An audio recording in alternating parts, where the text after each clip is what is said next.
Welcome address के लिए professor doctor Nimesh ji Desai, president Manovikas. Please sir welcome. आप सर प्लीज डाइस पर आ जाएं।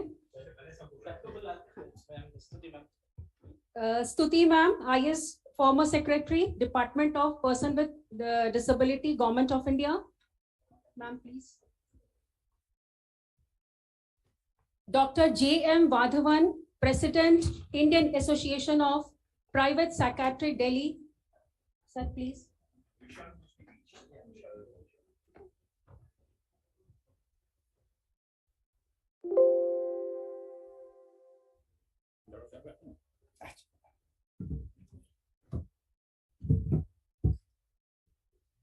Dr. Alok Kumar Bhuvan, Managing Secretary, Manovikas Charitable Society.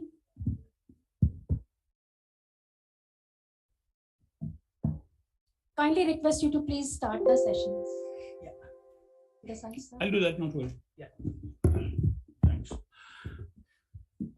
Good afternoon. Our senior, esteemed, experienced colleague and friend, Madam Suti Kakkar, sitting to my left, if some of you don't know already, is a retired IAS officer who has been in many good places. She retired as Secretary, Department of what was then called Disability Affairs and is now called Department for Empowerment of Persons with Disability. She was the first Secretary to Government of India, in fact, for that department. And so she set the tone for a whole lot of what the department does or will do. And after that, she was chairperson, National Commission for Protection of Child Rights. So that also kind of overlapped with a whole lot of issues of disability and mental health that we all worry about. And so she also is kind enough to be the patron of Manovikas Charitable Society. Dr. Vadhavan to my right is the senior psychiatrist, retired wing commander Vadhavan Saab. Is the head of the department at Gangaram Hospital and president of the Indian Association for Private Psychiatry, Delhi chapter. We have one more colleague, Vishal Chabra, expected. Allow me to share thoughts of what predominantly my very good friend and brother Alok, Dr. Alok, who is a rehabilitation psychologist and much more, he and I have been talking about for the last few weeks and months, if not years. Perhaps for the first time, at least in a curtain raiser, we wish to, in these 3 hours, bring together a group of people who keep working in their own areas. Persons with disability or Divyangjan, as RPM says. And I must clarify, I quite support the idea. If there are some people who have issues, maybe we can talk about it outside. But I quite think the idea of Divyangjan is a very nice one.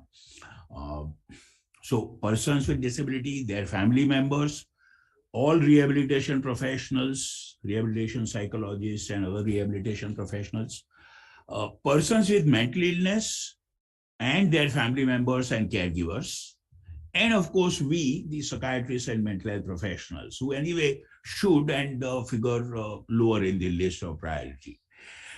These are the groups that we have often felt haven't really come together specifically to discuss what we would urge all of you to discuss today. The overlap between clinical mental health, including psychiatry, but more importantly, the broader idea of clinical mental health, all issues of mental health and well-being, and disability from all perspectives. ऐसा मुझे लगता है ये दरवाजा बंद करना पड़ेगा, बाहर से आवाज आ रही है थोड़ी। Thanks. What we have been able to do in a tight schedule of these 3 hours is 3 panel discussions. One on psychosocial and psychological concomitant sequelae, consequences, or experiences of persons with disability, especially IDD. So that's one idea. Second was the whole idea of mental health aspects of disability and positive mental health. How do we get persons with IDD or their family members towards positive mental health and well-being? Allow me to remind you all that the World Federation of Mental Health and WHO that kind of lay out the theme for World Mental Health Day every year on 10th October. This year have identified the theme as, and I'm going to try and quote that as they have put it down, I hope. Mental health, make mental health and well-being a priority for all at global level. Now, when they say for all, I'm sure all of us here agree that persons with disability, their family members, caregivers, professionals working with them should be one high priority. The third panel discussion is a bit delicate. I want to try and explain that. We'll do that again at that time. To me, it has seemed, and in last few days and weeks and months, I've discussed that much more with colleagues and friends. To put it straight out bluntly, not all mental illnesses carry disability. Because of the scientific advancements and all the treatment available and the social support and all that we have in this country, all the better than others, most people with mental illnesses, not just depression, anxiety, phobia, the common mental disorders, but even with schizophrenia, bipolar disorders, and the so-called severe mental disorders or psychosis as they were called, they do, and we encourage them to get back to normal life, integrate with the society, and not even carry the label or the burden of having been mentally ill or continuing to be mentally ill. Whereas a small proportion of people with severe mental disorders, schizophrenia, bipolar disorders, some with OCD, some other persons, may carry what in scientific terms has been called as mental-related disability. Let's, if you all don't mind, put a figure of, let's say, 10% of the mental illness. In India, 10% of the population has diagnosable worthy of treatment mental illness. Out of 10%, so about 1% of population might carry what is called in law also mental-related disability. So our purpose in this discussion is to tease out that part and be able to see if we agree to and be able to the society and policymakers the idea, while we want all the benefits of disability and socially for mental illness persons with illness related disability, the also not to stigmatize all the others who, like all of us or any one of us, should be leading a inverted commas normal. So that's the third panel discussion. I must say on record that, like Sudhi ma'am and some of us were joking, yes, we kind of did plan for lunch, and so if some of you were disappointed, my apologies. But we have only high tea at 5:30 after these sessions. We really are looking for, and as you will see, we have no tamjam of flowers, no other things. We are looking for friendly but real business-like serious discussions. And many faces of most people that I know here or have heard of are, I think, committed to that. And so, and the sitting arrangement too. So the people on the panel for each of the three sessions are only there to start the thought process. Like I was saying to our young friend from Hyderabad, really, I would like all of us to participate and contribute to the discussion. The moderators for each session and Alok and I will have that difficult task of keeping to the time, encouraging more discussion, and yet letting the discussion be or driving it to be meaningful. I sincerely, on our common behalf, Alok and I and Stuti ma'am, of course, as our patron, and the Manovikas family, as we say, seek your active cooperation for that. I must say that I make a specific mention of seeking that cooperation because I do more than 100%. And I'm sure all of us here recognize and respect the fact that all of us, even as professionals and certainly as persons affected or living with disability or mental illness or IDD and their family members, have a whole lot of experience to share. Personal, this happened to me, I did this, my family went through this, the system didn't do this, I was disappointed, lot of stuff. The right lobe experiential aspect of the group that we are is obviously very heavy. I really, if I may take liberty, want to sincerely request that if at all, try and keep the discussions today to more of, concrete points. And if at all the experiential aspect is to be brought to the table, please do that in a crisp, concise manner so that, we all understand what one wants to convey, and yet can move on in time and meaningfully. The about 7 or 8 minutes that Alok and I had planned to give to myself for this introduction, I think should be done. My apologies one more time for the delay of 2 or 3 minutes in start. And we'll now request, sir, कहाँ गया? अच्छा उल्टा दिया. वही सोच रहा. Second page, कैसे आ गया? I'll now request, with all of you consenting, my good friend and senior colleague, Dr. Vadhavan sir, to say a few words, please. Dr. Nimesh Desai, President Manovikas, Madam Kakkar, Dr. Lok. I'm extremely grateful to Dr. Nimesh Desai for inviting me here to be with you all. It is really a privilege for me to be here.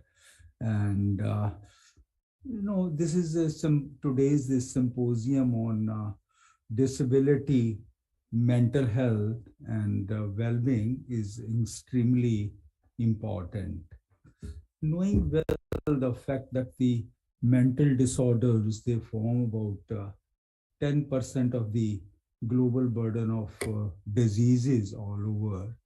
And as you all know, the COVID-19 has, I don't know, very heavily increased this burden. People coming with depression, anxiety, various behavior disorders, behavior addictions. So this is a very heavy mental disorder. And then apart from that, these... Pardon? Can you hear me now? And then various, these mental disorders and neuropsychiatric disorders affect significantly the rate of other medical disorders like hypertension and diabetes, and various non-communicable diseases also increase up to about 25 to 30%. So it is a very, very important area which is not fully cared for. And then about 8 lakh of people, they die with suicide every year, who suffer from probably mental disorders. And to our surprise, more than 2/3 of the people with the mental illness, they don't receive any treatment.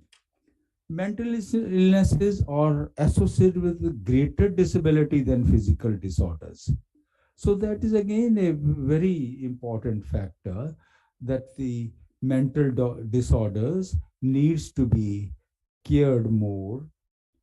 But why all this? But we have a lot of problems as far as we mental health professionals are concerned. There are actually a lot of myths, lot of misconceptions. There's a stigma about the mental health. Then the image of mental health profession, workers, about the diseases. They think that the person, they are not very scientifically based treatments, and they sometimes feel they are just talking like that. Sometimes they think that they will visit some, religious place, they will be all right, or they will go to do a jhada, they will be all right, or they will do some other tantra mantra and they will be all right, and sometime they come.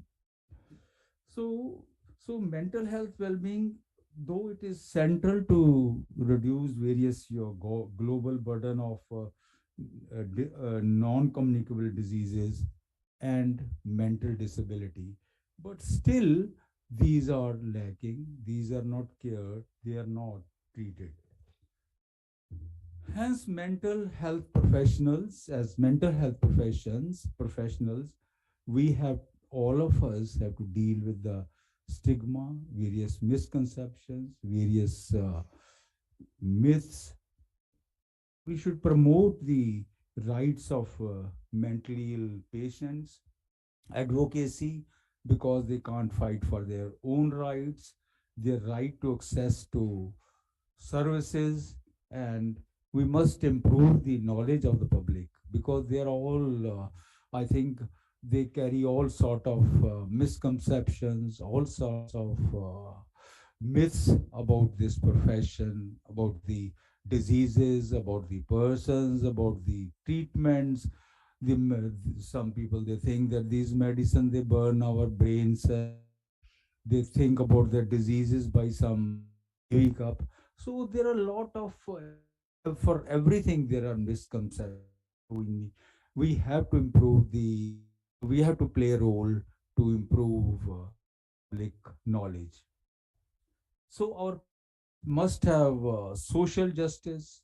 They must have mental well-being, physical well-being, respect, dignity, independence, and human rights.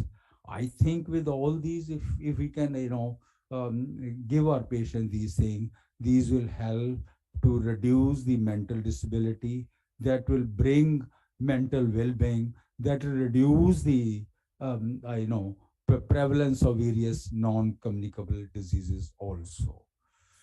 That is all what I had to say, Dr. Desai. Thank you so much. Great. Thanks so much, Gautam.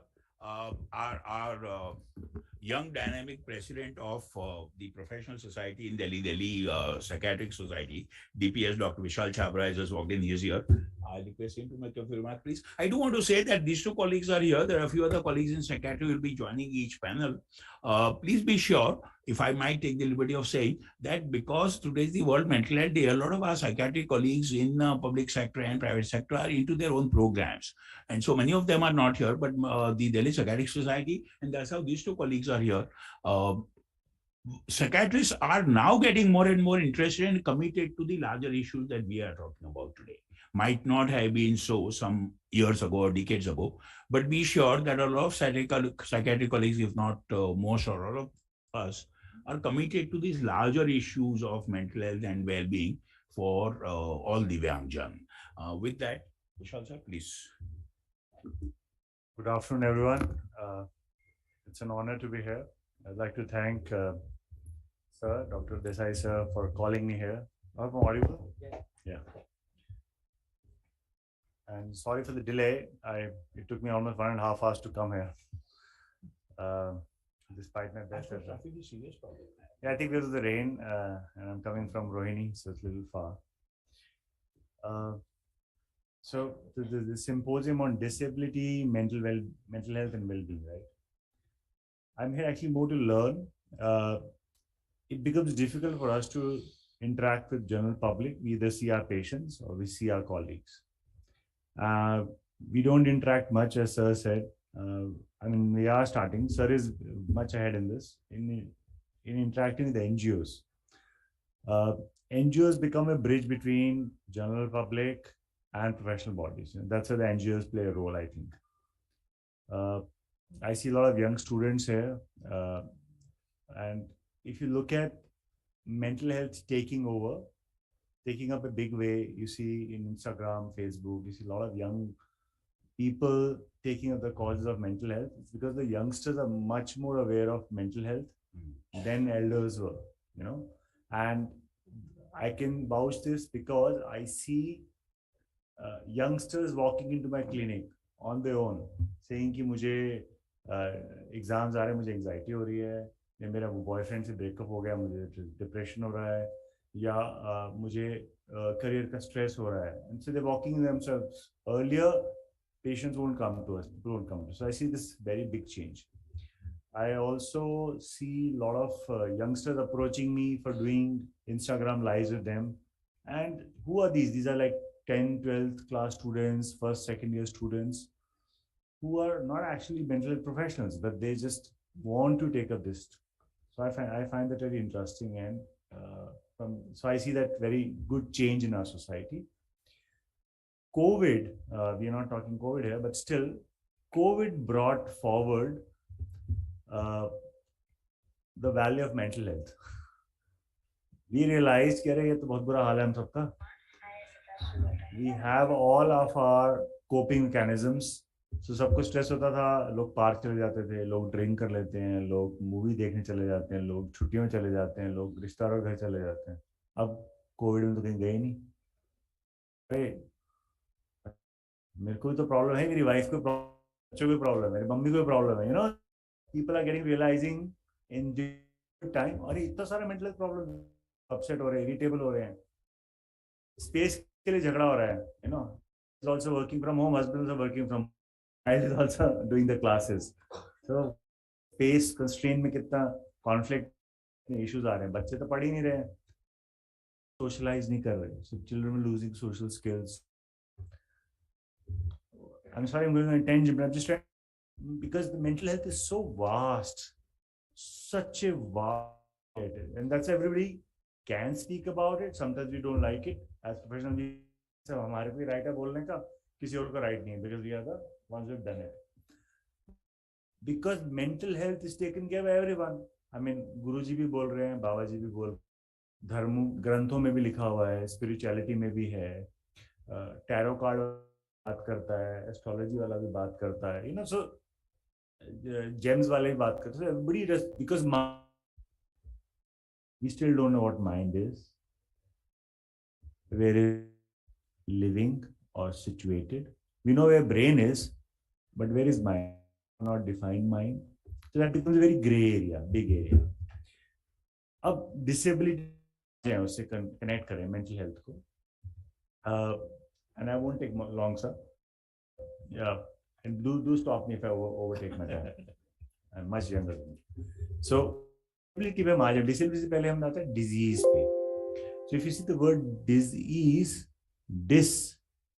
so when you're not at ease with yourself, that's where the disease comes, right? And from this comes disability. Disability mein, so again, we have ability, when not able to do it becomes disability. It has been poorly, because it is very difficult to quantify mental health problem. तो mind ही नहीं पता ना, जैसे मेरा हाथ खराब हो गया तो दिख रहा है सबको मेरा हाथ खराब हो गया. अब the fact that I cannot remember, जिससे मैं जॉब नहीं कर पा रहा हूँ, if I can't calculate properly, जिससे मैं पढ़ नहीं पा रहा हूँ, if I can't write properly because मुझे ग्राफी आया है, तो वो कैसे quantify हो, वो बड़ा मुश्किल है. If somebody has schizophrenia, and there are schizophrenics who are professors, who are doctors, who are lawyers, and there are schizophrenics who are on the road begging and running around. They're all schizophrenia, full spectrum. How do you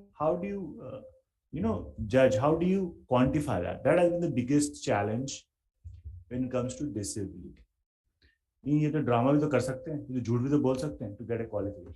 So there are a few bad apples, which worsens the whole image, which muddles the whole group, But disability, because of mental health, needs to be recognized. It is not recognized. Needs to be quantified. Now it is being quantified because we have scale now, thankfully, because the Indian Psychiatric Society has done for it. That's where professions come in.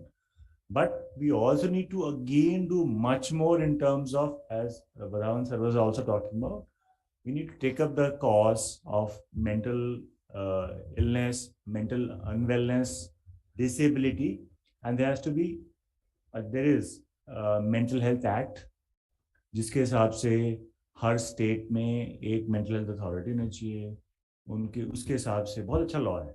उसके हिसाब से mental health hospitals होने चाहिए government की, जहाँ free admission होगा, वहाँ पे रिहेबिलिटेशन सर्विसेज होनी चाहिए. अगर सर बताएं, सर कितने स्टेट्स में मेंटल हेल्थ अथॉरिटी है? Sir can may be 10 or 15 has it. Authority नहीं बनी, बाकी बातें तो छोड़ दो, लॉ बन गया, authority. So that is the problem. There is a slow pace of things. Also, we need to take up discipline of the corporate world. Forget about the government stuff. अगर corporate में आप देखते हो, कल ही बात कर रहे थे, हमारे एक DPS का प्रोग्राम हो रहा था, doctor Afzal was talking. He was for another lecture. He's WPA president. He was talking about the HR of any corporate talks 2% for mental well-being. 2% जो cases आते हैं. If you go to HR saying I have depression, and you're an IT professional, आपको red flag लग जाएगा. वो तो भी कहेंगे हाँ आप छुट्टी ले लो, बट आपको डर है कि आगे वो आपको प्रमोशन देगी नहीं देंगे, because the moment you say depression or anxiety or anything, because if I say as a psychiatrist कि भैया मुझे डिप्रेशन है, और मैं दवाई खा रहा हूँ, अब बोलो डॉक्टर साहब बहुत अच्छे बताया आपने, थैंक यू, अगली बार नहीं आओगे आप मेरे पास। क्यों आओगे? आप बोले इसको तो दिमाग ही खराब है, इसको नहीं आता, इसको खुद ही बीमार है, इसको कैसे होगा? But that's not how it is. That's not how it is. Okay. So even if somebody has mental illness, even if they have chronic mental illness, not all days are same. Okay. We all have our bad days. We have good days. You know, so even our patients have good days and bad days. And with medicines, with therapy, with rehabilitation, and if early detection and treatment, much better results are available. And, you know, people are doing, as I was saying, schizophrenics who are also professors. So just because you have a diagnosis, that is not you. So to youngsters and to everyone, my appeal to all of you is, more than us, you guys are much better at this. Please take up the cause of mental well-being, mental illness, mental disability, spread the message, talk to opinion makers, talk to news people, create noise. Okay. And that's how we can do better. Thank you. Great. Thanks so much. Thanks so much, Vishal. Many, many great points. Like I said, Madam Stuti Kakkar is hugely experienced, not just in the broader field of administration, but specifically issues of एक minute, let me come in. disability. हम पहले एक disclaimer देना चाह रहे हैं कि when I met Dr. Nimesh Desai in the child sector, मैंने सबसे पहले ये कहा था मेरा डायग्नोसिस मत करिएगा. So हम तो पॉजिटिव डायग्नोसिस करें. I hope the caveat stands. नहीं पॉजिटिव डायग्नोसिस करें. Your remarks, ma'am, please. Okay, thank you so much. सबसे पहले तो मैं मनोविकास को थैंक करना चाहूंगी कि मनोविकास has taken up this issue of mental health for disabled people. हम बहुत दिन से, actually this child sector taught me all this. जब हम disability में थे, I was in the conventional mode of rehabilitation and rehabilitation. किस तरह से rehabilitation को प्रमोशन किया जाए, किस तरह से उसको टेक फॉरवर्ड करा जाए, एक्ट बनना है, ये बनना है, वो बनना है. मगर मेंटल हेल्थ के बारे में सबसे पहले first thing is I met doctor Desai and then we worked on the mental health issues of children.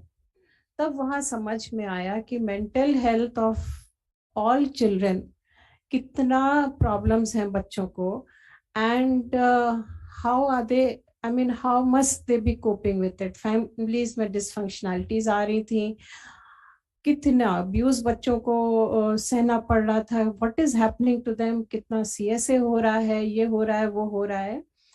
तो उसकी वजह से we started working on these issues. And I must say फिर हमें ये लगा कि देखो हम लोग तो नॉर्मल नॉन डिसेबल्ड बच्चों के बारे में बात कर रहे हैं, तो डिसेबल्ड बच्चों को कितनी प्रॉब्लम्स हो रही होंगी ये तो हम लोग ने कभी सोचा ही नहीं.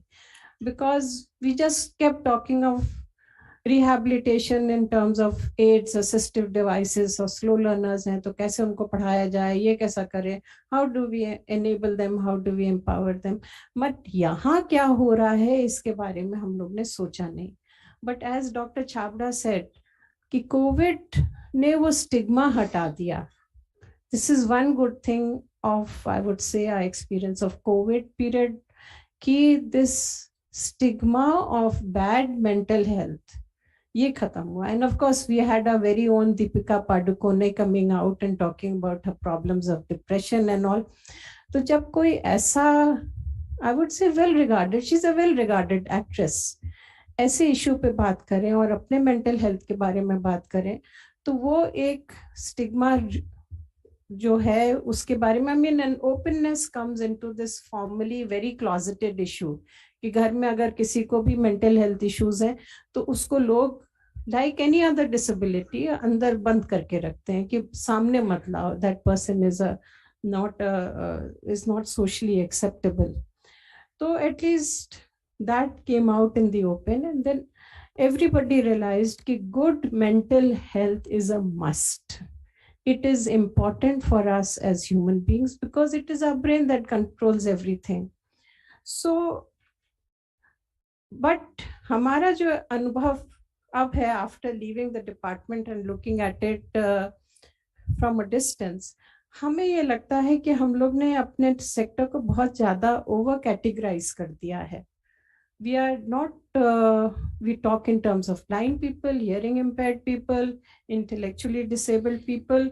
We talk to them in different categories, so that when you meet a person who is blind, you look at his blindness first. If you meet a hearing impaired person, you look at his hearing impairment first. You don't think of them as people. So this is something which I feel is zaruri hai. We need to rehabilitate them. But if you don't rehabilitate their mind, their feeling of being, of well-being, how do we integrate them into society? You know, it is, after all, it is mind over matter.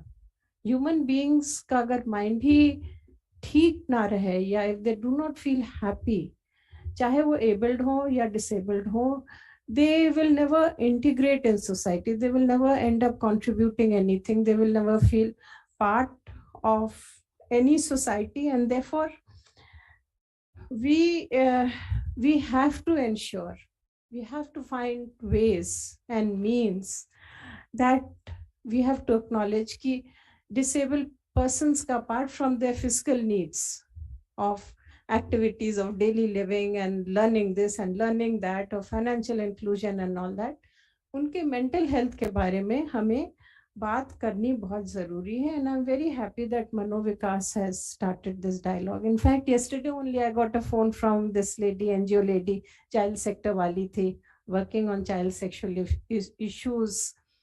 She says, madam आप जा तो रही हैं, मगर वहाँ पे disabled लोग की sexuality के बारे में कोई बात नहीं कर रहा है. हमने कहा मनोविकास has covered it, don't worry. She says that is very good, because that is another area which was a taboo area. I mean, I have this problem with Divyangjan, कि they think कि they don't have normal needs. You know, Divyangjan कहने से people think कि disabled लोगों के normal needs नहीं है like any other person. I mean, I had nothing against the name, No, but yeah. this is something sometimes people, disabled people themselves have said कि I am a person with a certain disability, but I'm an individual. I have my needs. I want my needs as any other. My need to eat, my need to be entertained, to do whatever I want, to live in society. I have my own needs. So all kinds of needs like any other human being. So that should be catered for. Now, disability से क्या हो रहा है? I mean, since I had a मेरी cousin रही होगी who got वो होता है ना, सिर बड़ा हो जाता, पानी भर जाता, 6 months, हाँ 6 months की बच्चे को, and she was always beating herself like this. Even when she grew, she lived to be about 23, 24. She had a period, she had everything, but she remained in a cot. But she was into self-abuse. At that time, I didn't know. You मारती रहती थी. Later on, I read that because they can't communicate, the child cannot communicate, they get into self-abuse. तो disability से दिमाग में क्या हो रहा है, we do not know. Self-abuse होता है. Some disabled people take to drugs to cope with disability. Some people get into, अब हम लोग तो cyber technology को बहुत use करते हैं disability में, but in the child sector I found that this was leading to so much of cyber addiction. We had the blue whale thing, and we had so many things, children jumping off the roofs, you know, कि कोई funny सा game ले लिया और फिर उसके साथ इतनी सारी suicides हो रही हैं. So whereas in the disability sector, we were encouraging our children to use cyber technology, here in the child sector, we said, don't use this technology unsupervised. नहीं, बच्चों का क्या होगा, addiction हो रहा है, तो हमारे बच्चों का भी addiction हो सकता है if they get onto digital technology in an unsupervised way. So this is something, again, we need to look into, because these are ways and means of coping with bad mental health, you know. और हमारा जो बच्चा है, child with disabilities या person with disability, वो क्या करे? They are homebound, they are isolated all their lives, they have nobody who's bothered about them, they suffer so much of violence. I mean, कुछ स्टडीज हुई हैं, बहुत ज्यादा तो हम लोगों के यहाँ स्टडीज हुई नहीं है. I mean, I must say, because as secretary I did try to sort of get hold of studies on disabilities. Violence कितना हो रहा है, 5 times कितना है, how much is the amount for rearing a disabled child, so that we can talk to the tax people कि भाई हमें 50,000 से ज्यादा छूट चाहिए, और अगर हमारा बच्चा X डिसेबिलिटी का है तो हमें इतना चाहिए, और अगर Y डिसेबिलिटी का है तो हमें उससे ज्यादा चाहिए. You cannot just put a 50,000 debate on it or something like that. Anyway, बहुत ज्यादा information नहीं है. We need to do a lot more research into all this. So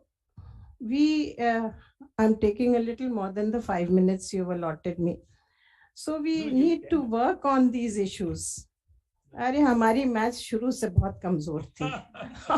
I must have had one of those, problems. I used to have problems with maths and spellings. हाँ, yes. तो हम तो रट के पास कर, I had German nuns, and Germans are very, hard working. तो रटवा देती थी सब चीज. If you don't understand it, learn it by heart. And that was it. So maths को भी we learned it by heart. तो जब पर्सन विद डिसेबिलिटी को, लड़की है या लड़का है, they suffering this kind of abuse, physical violence, sexual violence, how do they cope with it?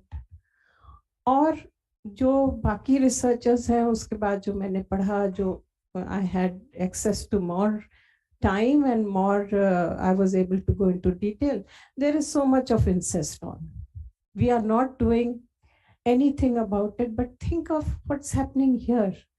When Dr. Desai knows that in the child sector, I had old people coming to me, 50-year-old woman, 60-year-old man, and they were not disabled. They were able to express themselves, and they all were crying, this happened to me as a child.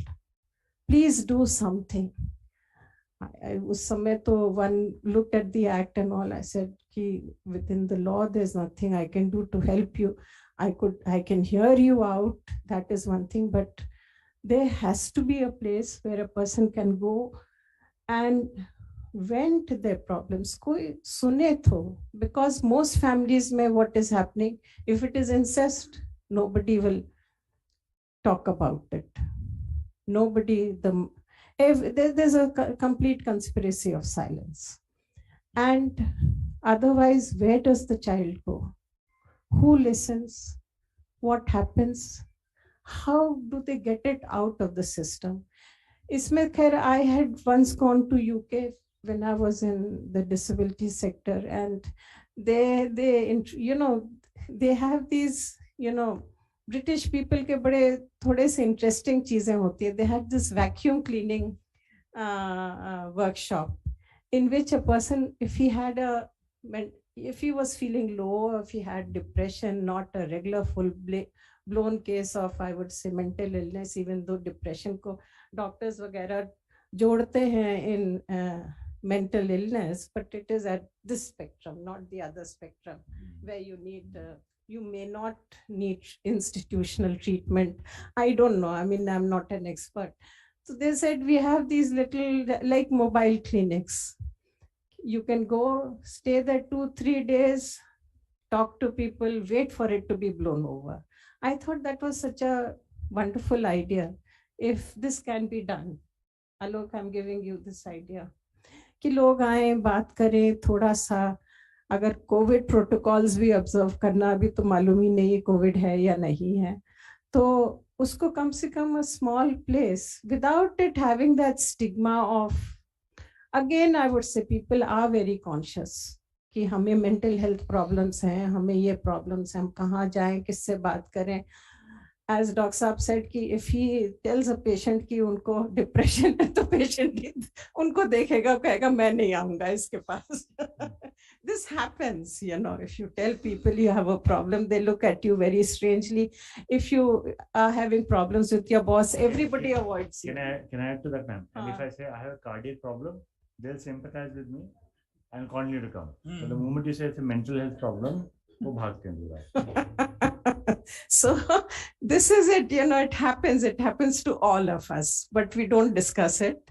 But yes, if we had a small place where I could just go, पुराने जमाने में तो वो घड़े में ही बात करते थे या पेड़ से बात करते थे, or some place where you can talk to people in a very non-judgmental way, Nobody, you just need some place to talk to people. If you're having problems in your office, it may not be due to you, it may be due to somebody else, but there is no place.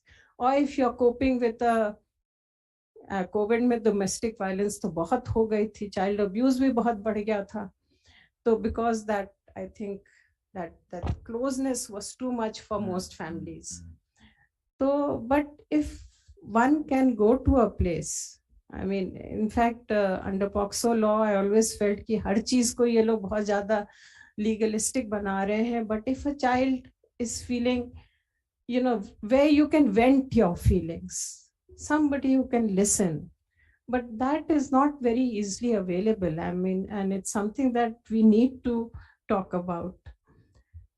Last of all, last point which I would like to make, we are not thinking about adolescence at all.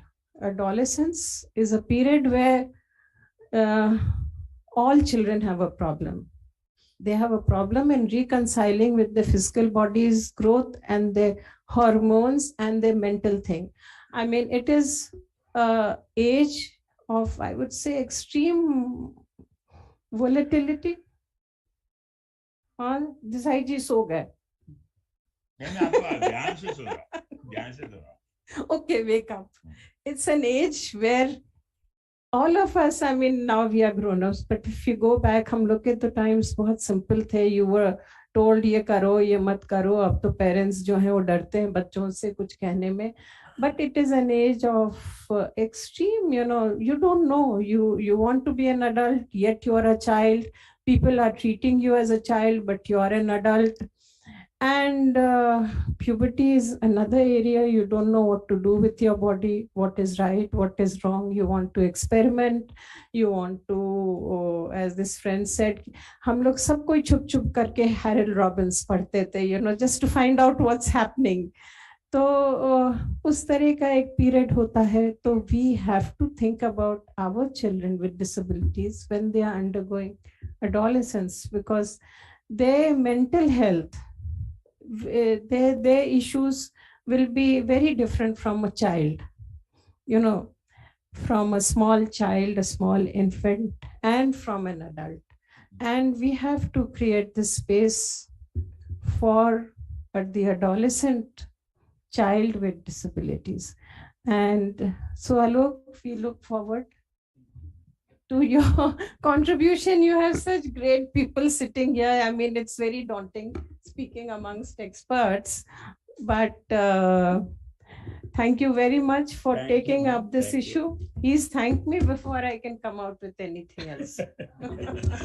Okay, thank you so much. Thank you so much.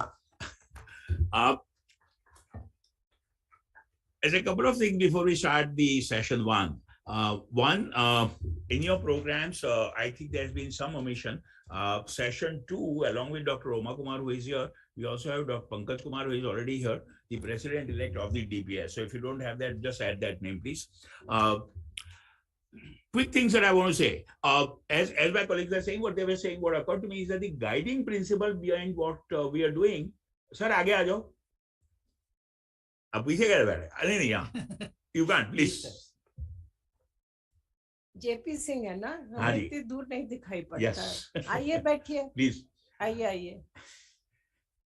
The underlying principle for which operates in all such sessions is that old adage by now of nothing about us without us. So like I said in the initial remarks, please, people with IDD, people with living with mental illness, their family members, caregivers, this is the platform for free exchange amongst, like Vishal said, providers and users and carers. Having said that, like Munna Bhai says, Puri Vinamra se, there are only 3 things that we need to do in this next 3 hours, please. Focus, focus, focus on the theme of the session. And I'll take the liberty of saying, please, I'm sure we have a lot to talk about. Let's not talk about COVID and mental health too much. Let's not talk about mind issues too much. Let's not talk about mental health issues in general. We can keep having days and days of symposia. Let's focus on each of the three themes. And I'll repeat what I said at the start. The first session, we are trying to understand the issues of mental health and psychosocial well-being, as both of them said, Dr. Vishal and Suleiman. What happens to children or adolescents or adults living with IDD about their well-being and mental health? So I'll request the chairpersons who are both here again, Gupta Sahib, Jesse Gupta Sahib and Deepak Gupta. Gupta and Gupta are here. And of course, the next few moderators. Having done that, we want to look at what are the social or psychological factors for IDDs again that help or do not help inclusive living. And third, then we are going to talk about mental illness, related disability and all that. So like I said, Puri Vinamra se, Alok and I will both politely please intervene and get focus back every time, because please understand we have very limited time and we want to cover all these three themes. And so I'll request the moderators to be very vigilant. And for the first session, having thanked all these colleagues on the dais, can I now request Jesse Gupta Sahib and Deepak ji and the panelists are here. Thank you so much. Thank you. Thank you.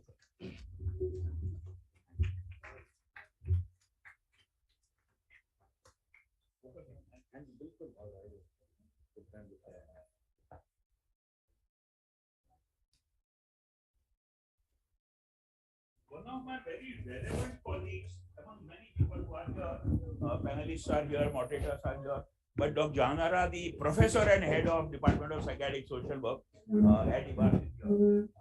She wasn't too sure if she could be here and she never included her in the program, but I'm sure we'll have her inputs too. Please, sir.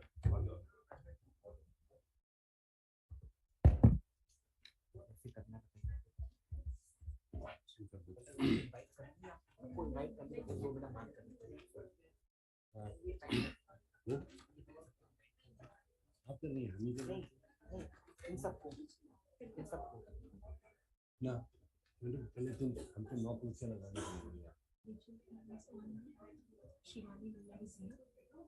ये online है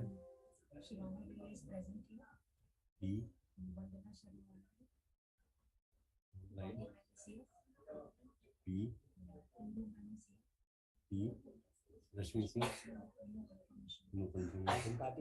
जावेद रश्मि सिंह को काट दीजिए, confusion रहता है। आज morning में registration मैं ऐसे रिसोर्स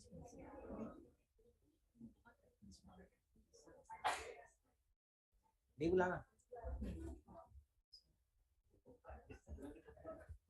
6 लोग ऑनलाइन है, 1 2 और 1 उधर आ जाए। तीन ही नहीं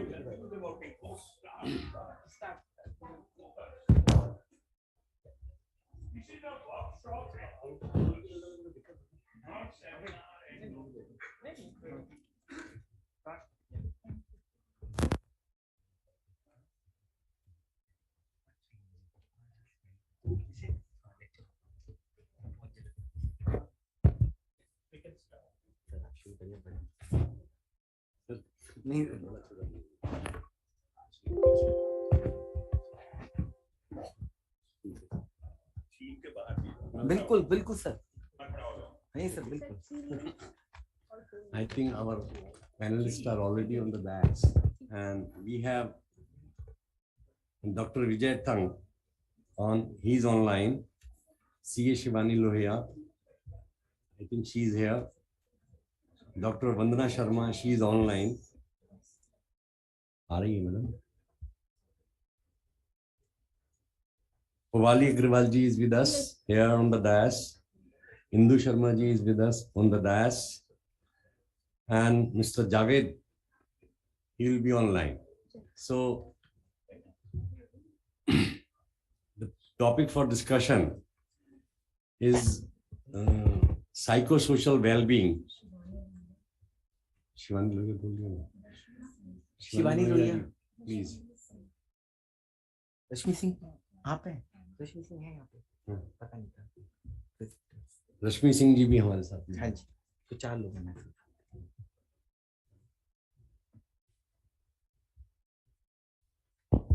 कि psychosocial well-being and mental health for PWDs and their families. Actually, I was just going through, just reading something in the morning, and I find out that the celebration of Mental Health Day started in 1992, and it was done by the World Federation on Mental Health. Mental distress in turn impacts the ability to hold a job, complete education, inhibits participation in social activities. Those living with mental health conditions might simultaneously grapple with underemployment, unemployment, education, food security, inadequate housing, and financial stresses. So these were some of the things which in our social life, psychosocial well-being, they are affected. So we'll open the discussion. Dr. Deepak would like to say something on that. Good afternoon, everyone, and thanks to Manovikas and thanks to Professor Nimesh Desai ji for inviting me as a moderator. And to just give a briefly about it, when we talk about psychosocial well-being and mental health for PWD and their families, remember we are talking about psychosocial well-being and mental health. I just want to emphasize to this August gathering about this very, very important point that we are talking about psychosocial well-being and mental health. Mental health and well-being later on goes on to become issues, mental health challenges, mental health issues, mental illnesses, mental disorders, and mental disability. So this is the one point, it's a whole spectrum, correct? So right now we have to understand that what is the agenda of this forum at this point of time. One thing also, one more point before I open for the panel discussion is that people with disability are almost 5 times more at risk for mental distress and psychological distress. So that means whether it was COVID or not COVID, as Professor Desai rightly said, we don't have to link everything with COVID. COVID aaya aur cha raha hai, ye chala hi gaya. So we don't have to get everything hyped because of COVID. But yes, COVID brought a lot of good things and bad things. We agree with that. But COVID is not the only thing. That's one very important point. So with this, I want to open for the panel discussion. We have a very, very esteemed panelist. We have Dr. Vijaya, C.A. Shivani, Dr. Vandana, Dr. Pubali, Mrs. Induji, Mr. Rashmiji, and Mr. Javed. So let me ask the first question to the first panelist, who is, as per the order, Dr. Vijaya Tang, who is a former governing member of Manovikas. Dr. Vijaya, can you hear me?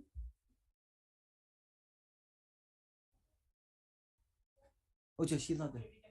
Achha, she's not there. She's not there. So let me ask the first question with the C.A. Shivani ji. Being a family member, what do you think has been the struggles in promoting or enhancing the mental health of people with disability or your family member with disability? Sir, Mike. Yeah, good afternoon, everybody. And before I answer the question, I will begin by thanking Manovikas Charitable Society. And being a parent of a special needs child, this journey is really difficult, firstly, because there is so much of stigma that is associated with this, कि हमारी आधी मुश्किल तो suicide related ही होती है. मुश्किलें इतनी ज्यादा नहीं है, उनको मुश्किलों को बहुत ज्यादा बना दिया जाता है. So I would just share few examples from my journey of raising a child with autism. My child is 8.5 years old, and he was diagnosed at the age of 3. And just like any other parent, it was मुझे ऐसा लगा जैसे जिंदगी खत्म हो गई. It was very, very tough. I really took a long time to accept it. But when I accepted it, I realized कि life थोड़ी आसान हुई, क्योंकि अब मुझे ये समझ में आने लगा कि मुझे करना क्या है. I could come out of that shell कि जहाँ पे बस हर समय एक डिप्रेशन था, एक एंजाइटी थी. And the first thing that I did, I tried to cut off all the negative things from life, negative emotions, negative people, negative environment, because that is how I could, gain the courage to come out and to accept completely. And I really feel कि सारे ही parents जब तक ये नहीं करते तब तक वो courage आती ही नहीं है. So this is one important step which turned out to be a turning point for me and my family to just forget about everything. दुनिया के बारे में भूल जाओ, अपनी life पे focus करो, just try and work as much as possible with your child. When a child is diagnosed, एक cycle शुरू हो जाता है therapies का. It is very exhausting for the parents as well as the child, physically, mentally, financially, और इतनी challenges और unknown challenges, हर रोज एक नया challenge, and life literally becomes very, very compromised. But we realized after suffering for some period, we realized कि there was no point कि बस बैठ के हम suffer ही करते रहें. Better we try to find out new opportunities from this compromised life only. So I'll share a few examples how I tried to manage that stress, because there was stress. Request everyone to please put your mobile phones on silent mode and discreet mode. And if you have some emergency call, I'll request you if you can go out and take a call, please. Just a humble request so that we can have a smooth panel discussion. Thank you very much. And sorry, we'll have 3 to 4 minutes for every panelist, because I have strict instructions from in the email and this thing, 3 to 4 minutes. I'll try my best. best. Yeah, पूरे विनम्र से. आपके 2 minute हो गए, 2 minute और हैं. I'll share a few examples, which made the journey little bit easy. हर चीज के साथ चैलेंज था, चाहे वो haircut था, चाहे वो खाना था, चाहे वो skating थी, सब चीजों में. Haircut was a torture for him as well as us. And जब ये COVID आया तो ये हुआ कि घर पे आना शुरू हो गया, जो the person who used to cut his hair. And there are 3 male members in the house. And we gradually realized कि पापा को उसने देखा आराम से बैठे हैं, भैया आराम से बैठा है, तो उसने वो चीजें अपने आप से लर्न करी कि there is no need to fear, और उसने अपने आप ही अपने sensory issues को overcome किया. And we also associated Maggie with haircut. Every time you get a haircut, you get Maggie. So that is how we were able to cut out that which was a big problem of our life.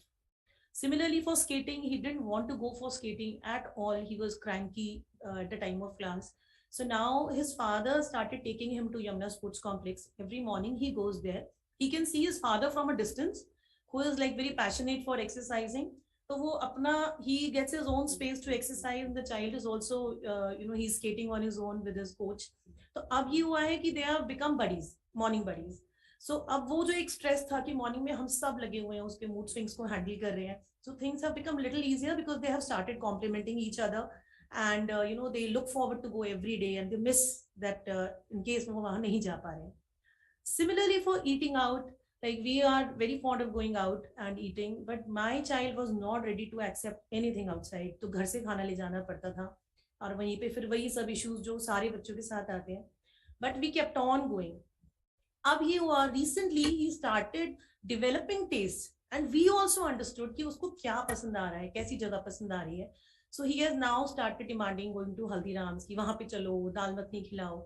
So now वो जो एक event होता था जो बड़ा stressful था पूरी family के लिए, हम सब संभालने में ही लगे थे. Now we get to at least get a break, and we get to enjoy that good food and good time.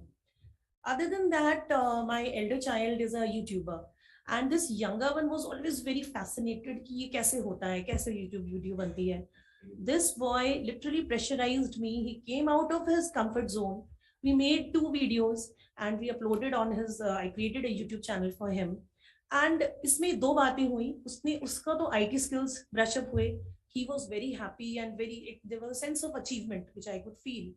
For me, whatever topics I wanted to teach him, I picked up those topics, and उस process में वो इतना revision हुआ कि हमारे exam की तैयारी शुरू हो गई उसके साथ ही, जो otherwise हमें बड़ा मुश्किल हो रहा था करने के लिए. So that was also one way we tried to manage his studies. Taking frequent breaks like going for long drives or going for vacations is also very helpful. One more thing I would like to stress, being a CA, that all the parents should be very smart when it comes to financial planning, investment planning. We should be very well aware of all the tax benefits that are available. various government schemes, because it comes very handy, in future, and to some extent helps us to maintain our sanity. That okay, we are to some extent we are financially secure, and just forget about the society. Give unconditional love to your child, have faith in him, and that consistent exposure. I think वो एक ऐसी चीज थी जिसने मुझे बहुत help किया. किसी भी चीज को सिखाना हो, आप just give him exposure as much as possible. देते रहो देते रहो देते रहो. Time will come, he will definitely adjust to it. चाहे वो सेंसरी इश्यूज हो वो भी ओवरकम होंगे, चाहे उसका डर है वो भी ओवरकम होगा. And I would like to say ki just forget about the past, do not worry about the future, live in the present, plan in the present. That is one thing which has helped me tide over this difficult journey. I would close with these two lines. लहरों से डरकर नौका पार नहीं होती, कोशिश करने वालों की कभी हार नहीं होती. So we special parents, we have to stick to these lines and we will definitely win. तो नम्रता से बहुत शुक्रिया आपका. और सच्ची में हार नहीं होती. 25 साल हो गए मुझे इस फील्ड में काम करते हुए, और कभी मैंने ये नहीं देखा कि हमें हार का सामना करना पड़ता है, और हमें हर दिन एक नई जीत का सामना करना पड़ता है, और हर दिन एक नई जीत बनानी होती है. तो thank you very much Shivani ji जो आपने बोला. और सबसे इंपॉर्टेंट पॉइंट था इनका एक्सेप्टेंस, जो बहुत इंपॉर्टेंट वर्ड था जो उन्होंने यूज किया. अपॉर्चुनिटी जो बहुत इंपॉर्टेंट वर्ड था. और एक ब्रेक लेना बहुत जरूरी है. हम उस कश्मकश में रोज काम करते करते करते भूल जाते हैं कि हमारी भी जिंदगी है और हम भी कुछ हैं जो कर सकते हैं. और चौथी इंपॉर्टेंट पॉइंट जो उन्होंने अपने प्रोफेशन का फायदा उठाया, फाइनेंशियल इन्वेस्टमेंट. दिल्ली जैसे शहर में, दिल्ली एनसीआर में अगर फाइनेंशियल सेविंग्स और इन्वेस्टमेंट ना हो तो आपको दिक्कत बहुत जरूर आती है थेरेपीज और प्रोफेशनल्स को मिलते मिलते, और आप भी खुद उसमें फंस जाते हो. तो इसीलिए तो ये 4-5 बातें बहुत इंपॉर्टेंट है. बहुत अच्छी शेयरिंग करी, और सबसे अच्छी बात है इन्होंने अपने हस्बैंड को इन्वॉल्व करा, जो 5वीं बात है.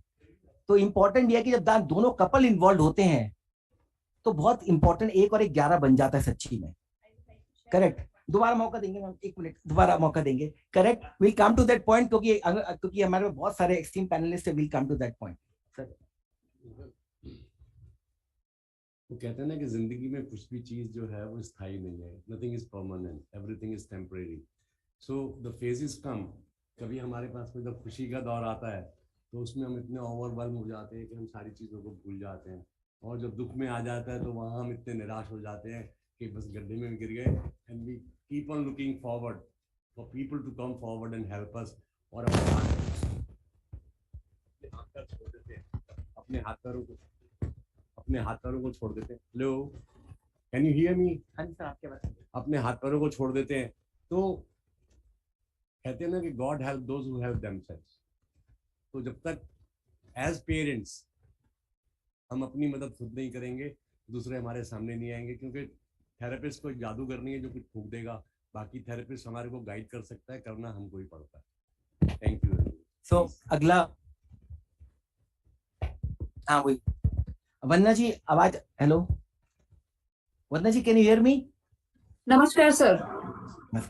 तो being a director of MBCN, so मेरा आपसे ये सवाल है कि as an institute, as teachers, educators, various professionals, how your institute or how your facility enhance the positive well-being or psychological well-being or positive mental health in your setup?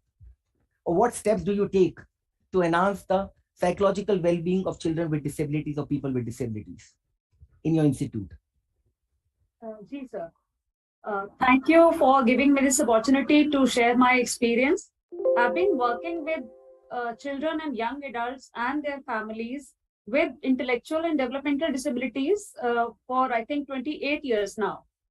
And within my experience, we have seen that children and young adults with IDD have difficulties in learning various life skills, and बहुत सारी ऐसी problems है, language processing and perceiving social cues and maintaining relationships and sexuality related issues and sensory issues. And I would not go into the reason because we have limited time, but we have seen that young adults teenage के बाद उनमें mental health issues भी आने शुरू हो जाते हैं, लेकिन प्रॉब्लम ये है कि उनका अर्ली डायग्नोसिस नहीं हो पाता. वाई? बिकॉज जो फर्स्ट रिस्पॉन्डर्स हैं वो, अगर हम अपने स्पेशल नीड स्कूल सेटअप की बात करें, फर्स्ट रिस्पॉन्डर्स कौन होंगे? Special educators, therapist, parents. And unfortunately इनमें से कोई भी इतना वेल इक्विप्ड नहीं है कि मेंटल हेल्थ इश्यूज के सिम्टम्स को जल्दी से डायग्नोज कर सके और उनके लिए प्रॉपर रेफरल्स दे सके। उसकी वजह से ये मेंटल हेल्थ इश्यूज बढ़ते चले जाते हैं और बहुत लेटर स्टेज में, जब तक कि वो उनकी लाइफ को, उनकी फैमिली लाइफ को डिस्टर्ब नहीं करने लगते हैं, तब तक उन्हें proper intervention, proper cure, proper treatment नहीं मिल पाता है। तो मुझे ऐसा लगता है कि इसका सोल्यूशन क्या है कि हमारे जो फर्स्ट रिस्पॉन्डर्स हैं, जो क्लोजली इनके साथ काम करते हैं, उन्हें एक तरह का ट्रेनिंग देकर इक्विप करना चाहिए हमें कि वो कम से कम उन सिम्टम्स को स्क्रीन कर लें और उन्हें टाइमली इंटरवेंशन दे सकें। दूसरा, फर्स्ट रिस्पॉन्डर्स में पेरेंट्स आते हैं। एंड जब हम पर्सन विद डिसेबिलिटीज की बात करते हैं तो कई बार हमारा प्रोफेशनल्स का, फैमिलीज का पूरा फोकस होता है बच्चे की हेल्प करना, बच्चे की ट्रेनिंग देना, बच्चे का ट्रीटमेंट कराना, और हम भूल जाते हैं कि बच्चे का जो फर्स्ट केयर टेकर है, पेरेंट्स, वो खुद भी स्ट्रगल कर रहा होता है एक्सेप्टेंस के इश्यू से, जैसे कि अभी शिवानी जी ने बताया, एक्सेप्टेंस से, अपनी फ्रस्ट्रेशंस, अपना इनसिक्योरिटीज, अपना डिप्रेशन, एंड उनको भी प्रोफेशनल हेल्प की जरूरत पड़ सकती है। और उसका क्या हम ऑल्टरनेटिव क्या है? जब तक वो अपने प्रॉब्लम से बाहर नहीं निकलेंगे तब तक वो अपने बच्चे को भी हेल्प नहीं कर पाएंगे, वो अपने आप को इक्विप ही नहीं कर पाएंगे कि बच्चे की हेल्प करें और उसको गाइड कर सकें, अपना लाइफ में जितनी भी उसकी एबिलिटी है उसको 100% यूटिलाइज करें और मैक्सिमम इंडिपेंडेंस उसको दे सके लाइफ में। तो उसके लिए सॉल्यूशन क्या है कि हम पेरेंट्स को अवेयर करें कि लेटर लाइफ में क्या प्रॉब्लम्स आ सकती हैं, उनको पहले से इक्विप करें कि उनके साथ कैसे डील करना है, अपनी कोपिंग स्किल्स को कैसे डेवलप करना है। अगर वो अपनी अच्छी कोपिंग स्किल्स डेवलप कर लेते हैं तो न केवल वो मेंटल हेल्थ इश्यूज को प्रिवेंट कर पाएंगे, बल्कि अपने बच्चों की प्रॉब्लम्स को अच्छे से समझ पाएंगे, प्रोफेशनल्स के साथ एक टीम मेंबर बन के बहुत इफेक्टिवली उनके साथ काम करके बच्चे की भी क्वालिटी ऑफ लाइफ को बेटर कर पाएंगे। हमने अपने इंस्टीट्यूशन में ये देखा इतने सालों में कि हाँ, मेंटल हेल्थ प्रोफेशनल्स की जरूरत पड़ती है सिम्टम्स आइडेंटिफाई करने के लिए, अर्ली इंटरवेंशन एंड डायग्नोसिस के लिए हम लोग इक्विप नहीं हैं। तो हमने अपने ही स्कूल में एक dedicated department of behavioural sciences शुरू किया। डॉक्टर देसाई वहां पर थे जब हमने ये लॉन्च किया अपना डिपार्टमेंट। तो वहां पर हमारे एक सीनियर साइकेट्रिस्ट हैं जो हमारी इंटरडिसिप्लिनरी टीम का हिस्सा हैं।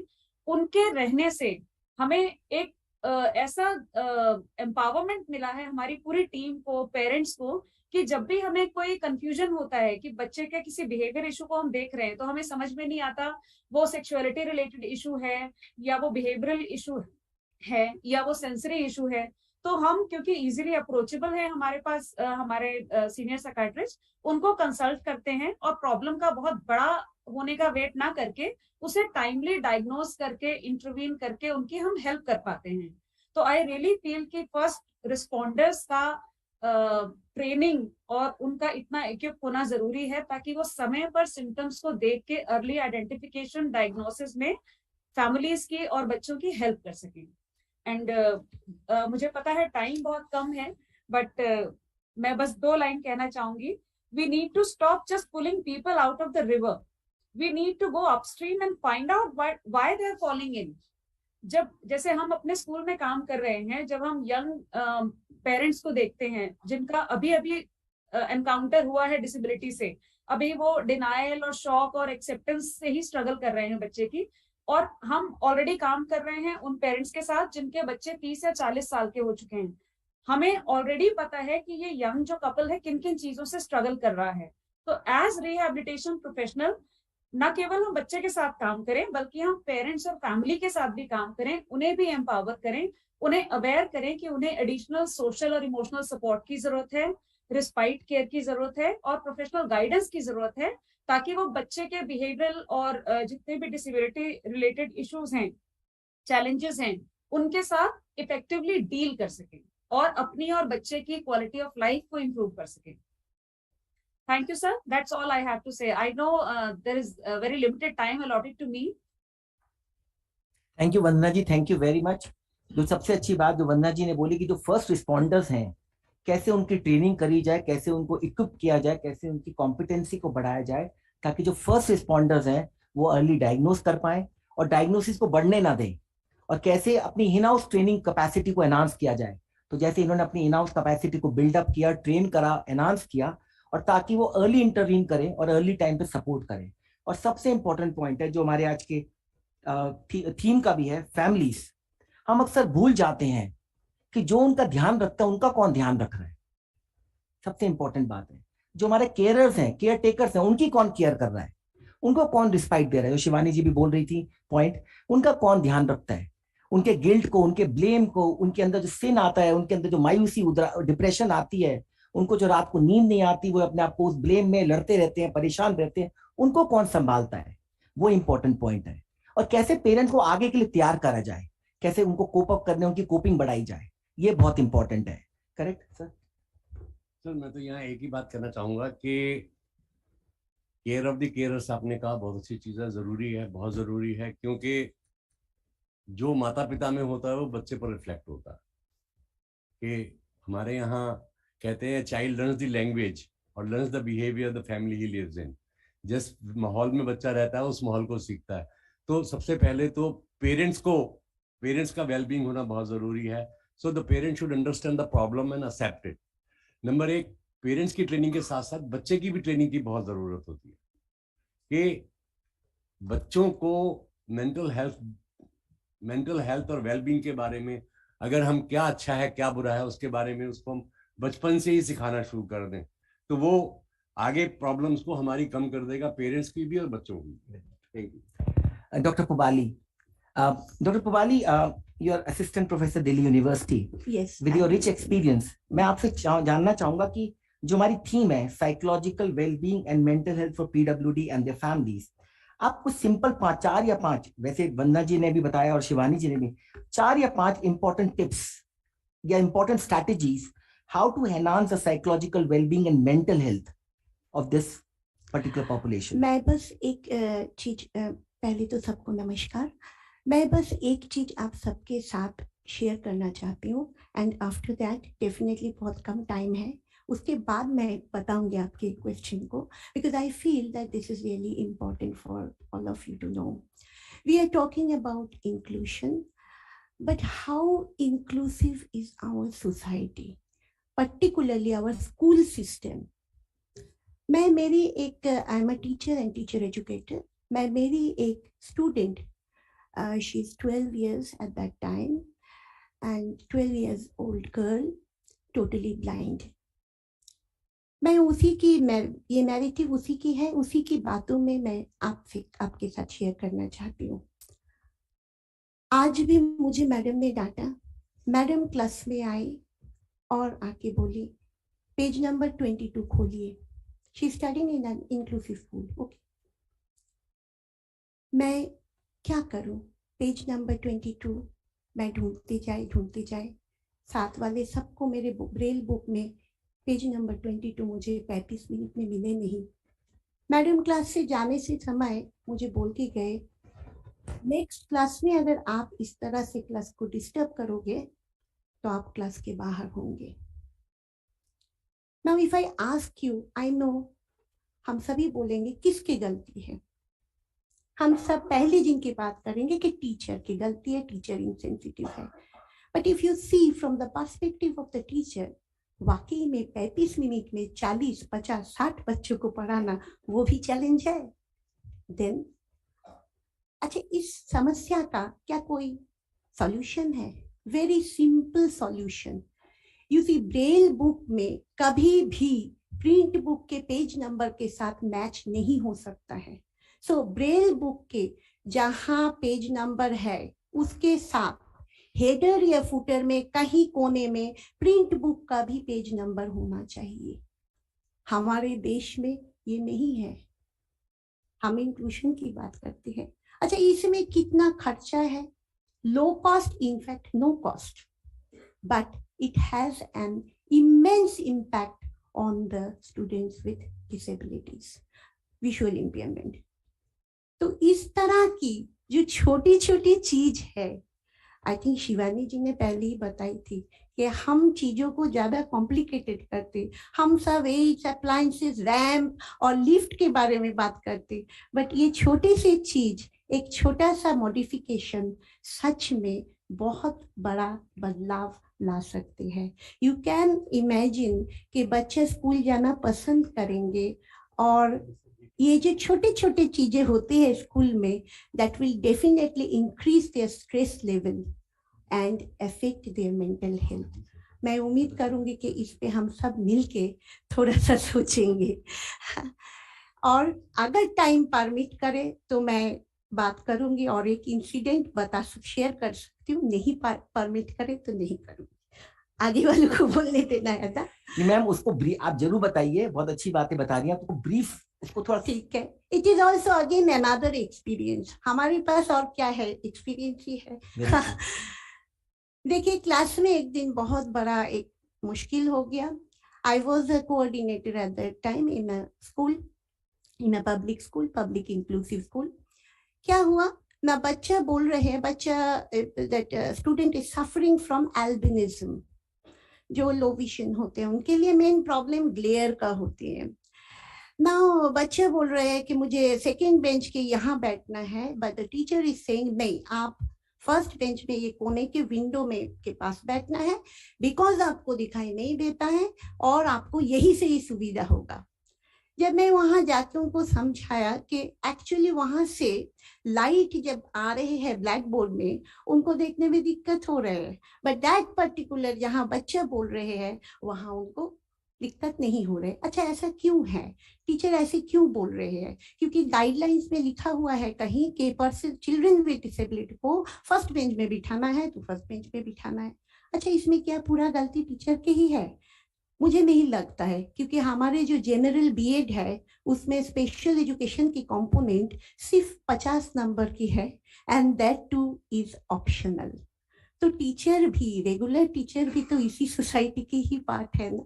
सो प्लीज इस पे भी एक बदलाव आई फील कि होना चाहिए। Thank you so much ma'am. Thank you ma'am, thank you doctor Kubali, जो बहुत अच्छी बात जो इन्होंने ली। और जो मैंने अब अगर मैं अपने एक्सपीरियंस को भी देखूं, कैसे हम चीजों को कॉम्प्लिकेटेड बना देते हैं और कैसे हम उस मकड़ी के जाल में फंसते रहते हैं। शायद सिंपल सॉल्यूशन होता है बहुत बार चीजों का, सिंपल मॉडिफिकेशंस करनी होती है, सिंपल अडेप्टेशंस करनी होती है, चाहे वो लाइट हो, चाहे वो नीचे नंबर लिखना हो, चाहे कुछ और बात हो, चाहे राइट एड हो, चाहे राइट स्टेप्स हो।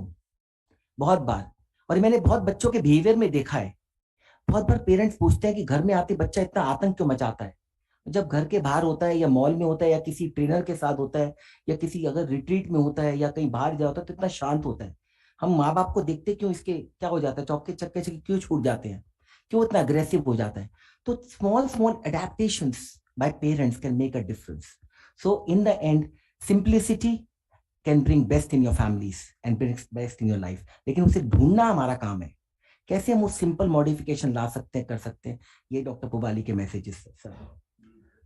नहीं सर, एक्चुअली रियली स्पीकिंग कि most of the time what we do that we decide for the child what is best for him, जबकि कहते ये हैं कि हमको मालूम है हमारे लिए क्या सबसे अच्छा है, दूसरा मेरे लिए डिसाइड नहीं कर सकता कि क्या अच्छा है।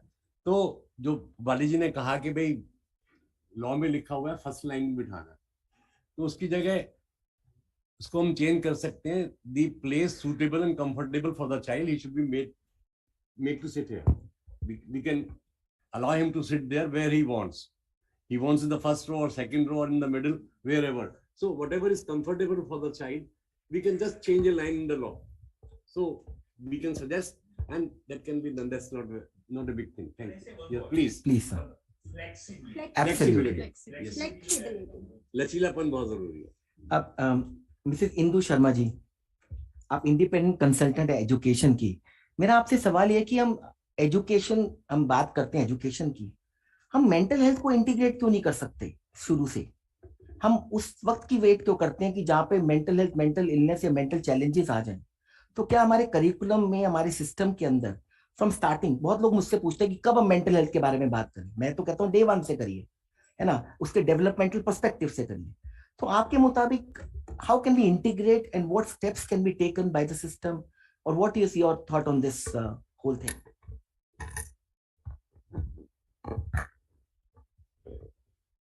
Hello, good afternoon, everyone.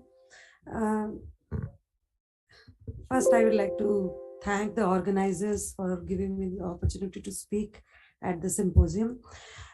मैं सर की जो सर ने बोला है उसके बारे में I think as Pubali ji also said, I will say after a little while. But मैं एक example इस केस स्टडी के बारे में एक बच्चे का एग्जाम्पल लेके स्पेसिफिकली, बिकॉज आप जो पूछ रहे हैं वो डेफिनेटली मेंटल हेल्थ के रिलेटेड है, बट उसमें एजुकेशनल एस्पेक्ट्स भी काफी मैं बात बताऊंगी, पर साइकोलॉजिकल वेलबींग और मेंटल हेल्थ और पीडब्ल्यूडीज एंड फैमिलीज पे थोड़ा सा समय मुझे हाफ टाइम दीजिए, मैं उसके बारे में बताना चाहूंगी. And I will just read what I have written about that person to focus what sir said, to focus specifically on that and give 1 or 2 minutes to the question you asked me, and we can continue after this symposium also. So mental health and well-being are important and less discussed areas, particularly for people with disabilities and families, and I will underline the word less discussed and less researched also. This aspect gained more attention, especially in the light of the onset of one of the most gruesome pandemics in recent history. An important aspect of PWDs is their physical mobility and orientation around their environment. The pandemic restricted this vital aspect for the development of PWDs in many ways. For example, let's take the case of Rahul, a 52-year-old male having Down syndrome, cataract in both eyes, severe hearing loss in both ears, and other health issues like intestinal TB, thyroid, etc. Pre-COVID-19, Rahul was attending weekly vocational training sessions at a reputed institution working towards inclusion. He makes envelopes independently and helps in household chores. Post-COVID-19, Rahul's mobility outside the house was restricted. He started speaking about going out of the house repeatedly, even though he goes for evening walks every day. Markets, restaurants, cinema halls, family functions, outstation trips, hospitals, etc. He also attends family functions and visits other places. Still, he continuously points at his school bag, shoes, tiffin, clothes to take him to his school for the last 2 years. He happily attends online classes of the school and other institutions, but constantly insists to go to school. He is not able to accept change due to medico-social factors like pandemic for online classes. The family members as well as the maid require a peaceful environment around, but due to his continuous and recurring voice and gestures for going out of the house along with reminders to go to ma'am, their mental peace is disturbed. They sometimes shout, get angry, or don't listen to him. He insists to be heard, going to each room and being unable to filter information that other people are talking something else becomes annoying at times. The fact that he has no permanent partner leads to loneliness, which he seeks from his immediate environment. These aspects adversely affect the well-being of the family members. There are certain behaviors or situations which act as triggers for him to react in a verbally aggressive fashion, regardless of the other person's age or gender. A major social factor was the lack of social interaction during the pandemic, which manifested in his behavioral pattern of speaking a phrase continuously for a long time. He won't agree to do things despite repeated requests, which he would do otherwise. His psychological behaviors like mood swings, verbal aggression, stubbornness, and loud speech increased during the pandemic. These behaviors were pacified by giving more time to him, interacting more, and giving what he liked, like watching TV, dancing, clicking his pics, food, etc. His psychosocial behavior anxiety slows down whenever there is a small opportunity to go out of the house. But there were certain positive things also which happened, that his interaction with the family became more closer. So I won't go only for the the negative part, but also that. And I conclude by saying that that what we learn from the story of Rahul, that restricted physical mobility, a poor conception of time, and resistance to change affect state of mind of the person. And if you allow me, I think if the girl is there, she can switch on the very few second audio, that how the child behaves, how his repeated behavior is there. Ma'am. So what I'm trying to hint at this is that the families, of course, the child, how what a kind of a trauma, or sometimes I feel bad also that how the person, the individual is, what kind of, emotional turbulence the individual is going through during that time when he's trying to communicate and it's not being communicated. When the child is trying to relate, it is not getting related. And there is a whole, kind of very dissenting environment which comes. Ma'am, if you are not able to do, then I will skip that. Yeah. आपके जो question का वो था कि मुझे आपके कहने से एक पॉइंट याद आया कि जो मेंटल हेल्थ वाली बात है, आई थिंक वो सिर्फ मतलब डिसेबिलिटी के साथ नहीं, इवन अदरवाइज, जैसे सुबह देसाई जी भी कह रहे थे कि या छाबड़ा जी कह रहे थे कि हमारे अपने जो हमारे से यंगर जनरेशन है या हमारे बच्चे हैं, या वो भी इस टाइम कहते हैं कि थेरेपी जो है, थेरेपी एक नेगेटिव चीज नहीं है. तो डिसेबिलिटी के रिलेटेड में अगर मैं कहूँ या otherwise, therapy, this was a very small example which I wanted to share, that how, that this is a very small clip that I did for the session, but it continues for about all the waking time. Yeah, so इससे environment घर का, ये जो एक दो शब्द है या फ्रेज है, वो कंटिन्यूअसली घर में जब चलते रहते हैं, it's not the child is not, उसको इंडिविजुअल को एंगेज नहीं करा जा रहा, वो सब भी किया जा रहा, बट फिर भी वो repetitive behaviour because of multiple disabilities as well as retardation factor से इतना ज्यादा होता है कि जिससे पूरे घर का, और मैंने इसीलिए स्पेसिफिक पेंडेमिक का लिया था कि अदरवाइज तो सब लोग बिजी हो जाते हैं, घर से बाहर चले जाते हैं, but for that individual how problematic it is for him to cope and how much the families can do. So that was one point. But curriculum की बात जब आप कर रहे थे, curriculum में mental health वाला aspect हमारे B.Ed courses में, जैसे अभी मैम भी कह रही थी कि सिर्फ 50 नंबर का होता है, तो mental health को एक इंटीग्रल पार्ट बनाने के लिए पॉलिसी मेकर्स हैं, जेपी सिंह सर हैं, और लोग हैं यहाँ पे काफी सीनियर लोग, तो वो चीज हमें करनी चाहिए. I was also in RCI, I used to push कि कंपलसरी होना चाहिए, ऑप्शनल कोर्स नहीं होना चाहिए. मैं डाइट में भी पढ़ा चुकी हूँ यही सेम, तो उसमें हम लोग बार बार यही कहते थे कि इसको ये नहीं कि आप चाहे टीचिंग ऑफ इंग्लिश लीजिए या टीचिंग ऑफ कुछ और ले लीजिए और आप ये वाला कोर्स ले लीजिए. It has to be specially braille and sign language have to be integral part of the B.Ed course for every teacher trainee. क्योंकि अगर आप कोर्स करिकुलम और जब बच्चों के कोर्स करिकुलम की बात करेंगे तो टीचर्स को sensitisation is a must. I will stop here. Thank you.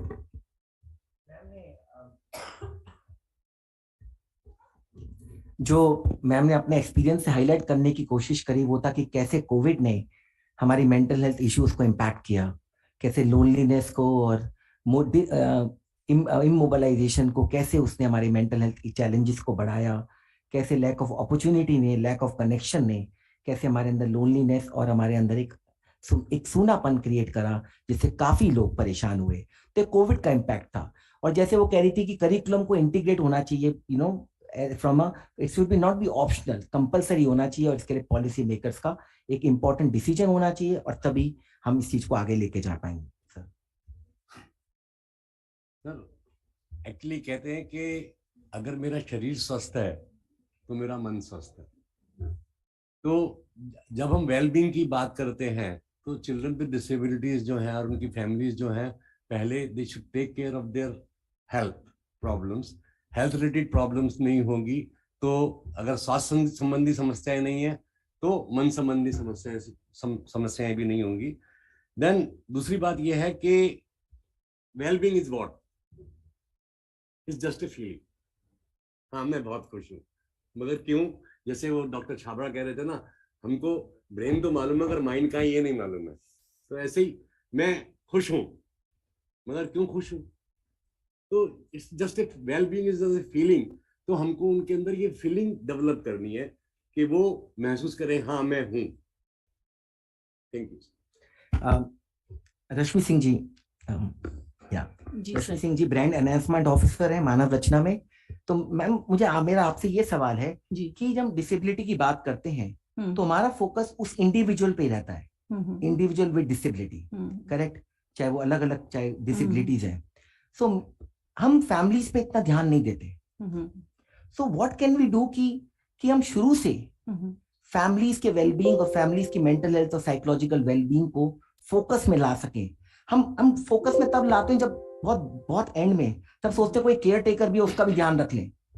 So what as a thing your various strategies or various points on this point? Thank you, sir. A very nice question. And first of all, I would like to extend my warm greetings and I'm really thankful to Manovikas organization, because I have been joining, online in this platform, and as spoken a lot about COVID, I got associated with Manovikas.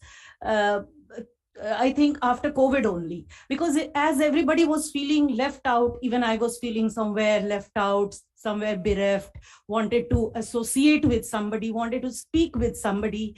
And that was the time when I came close with Manovikas and so many other things happening. And I was amazed. I was really amazed, and something went inside me that, before this, I was principal in schools. I was founder principal CBSE before joining Manav Rachna as a brand enhancement officer. So I was principal in schools. And that was the most, you can say, the traumatic period of my, service, because many parents, जैसे कि आपने sir अभी पूछा ना कि क्या हम कर सकते हैं फैमिली में, many parents used to come to me saying that please don't include that child in the class, क्योंकि मेरा बच्चा जो है वो अच्छा नहीं कर रहा है, because I fear कि उस बच्चे के mental health में कोई problem है and my child is imbibing that. This is a very big problem in classes, which I feel in schools, because parents, they come and then they pressurize the management, they pressurize the principals that don't do this and do that. And few parents are so, well off, I would not name them also, and so much in touch with the management and everybody that we cannot overlook also. And my hands were tied at times, but most of the time I was counseling them. So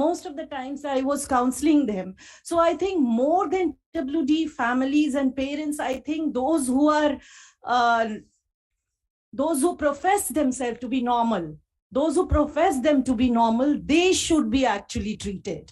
I feel this, their treatment is must, that inclusion is must. Develop a society which is actually inclusive. Develop a society where your child accepts the other child.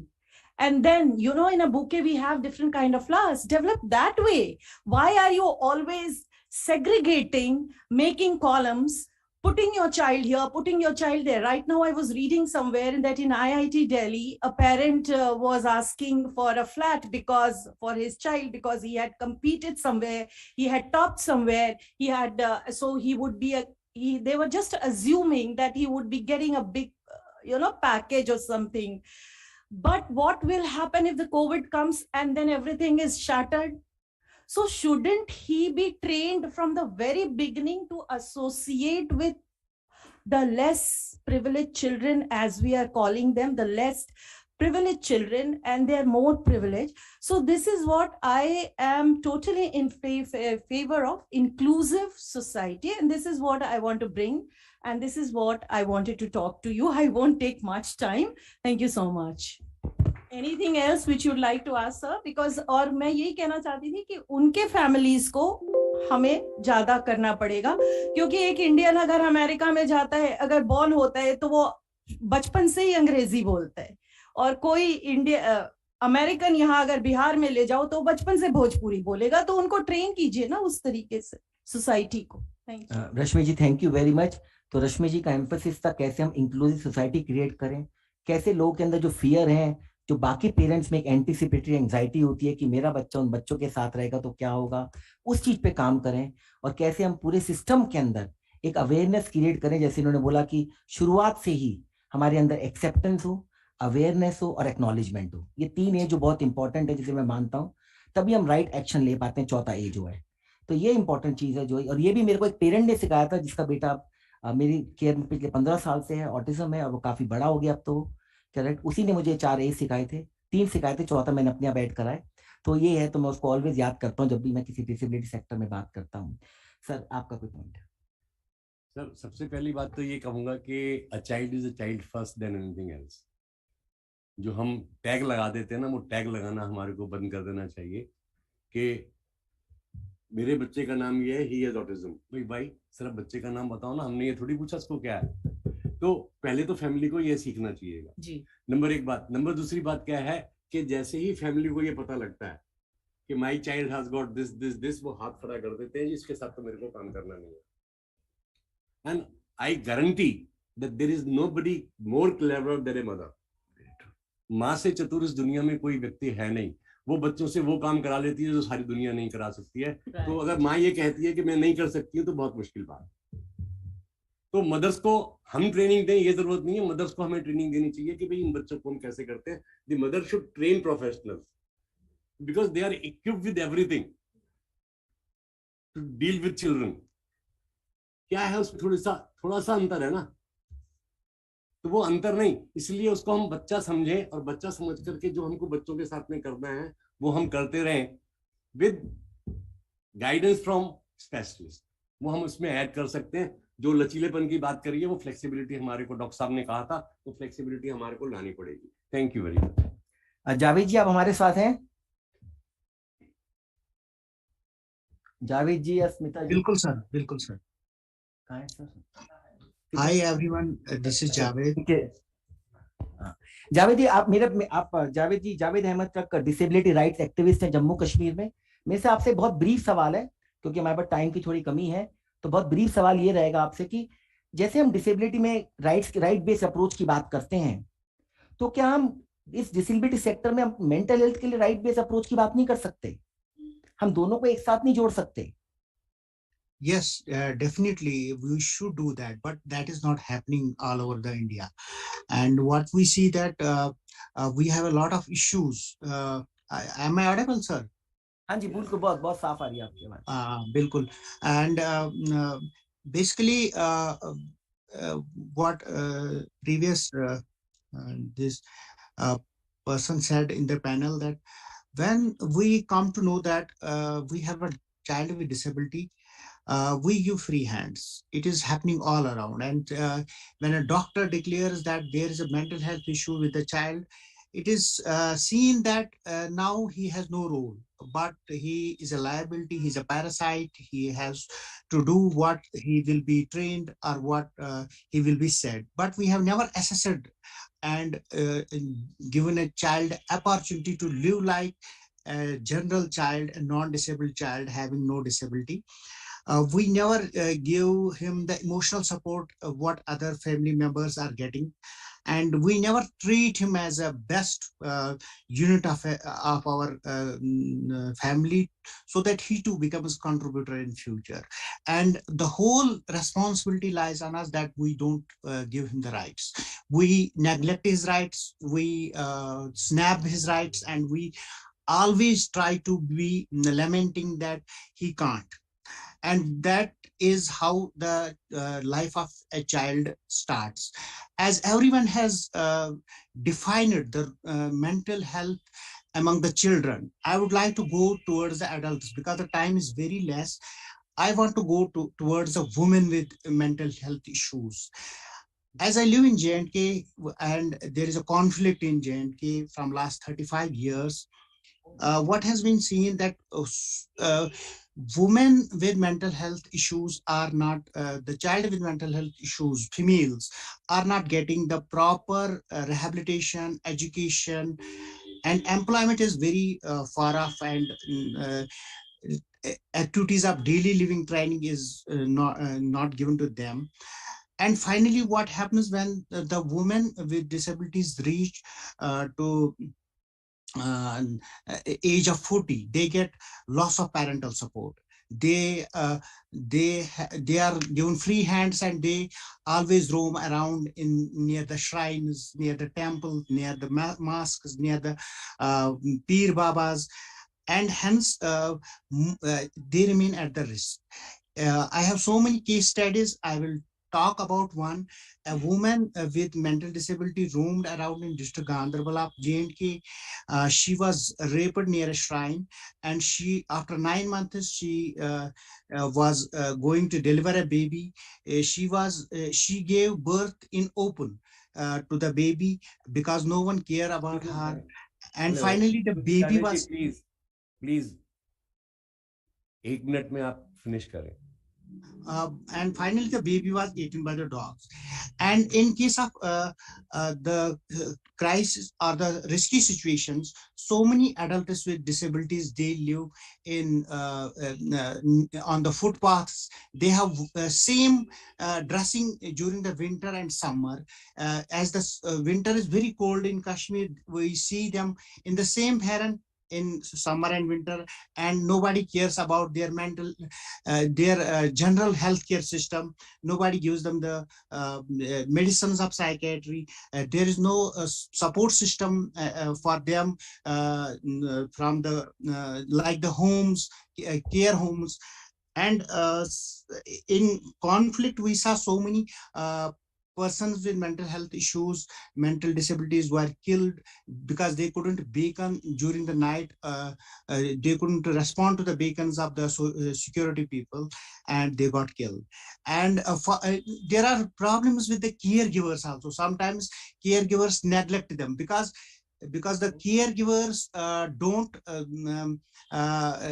caregivers have the don't get the benefits, like they should be posted to the nearest places so that they can rehabilitate their dependents with mental health issues, but they are not given such even the legislations circulars are from the DOPT, they are not considered, and sometimes these also become the issues for caregivers not to give proper care to the person with mental health issues.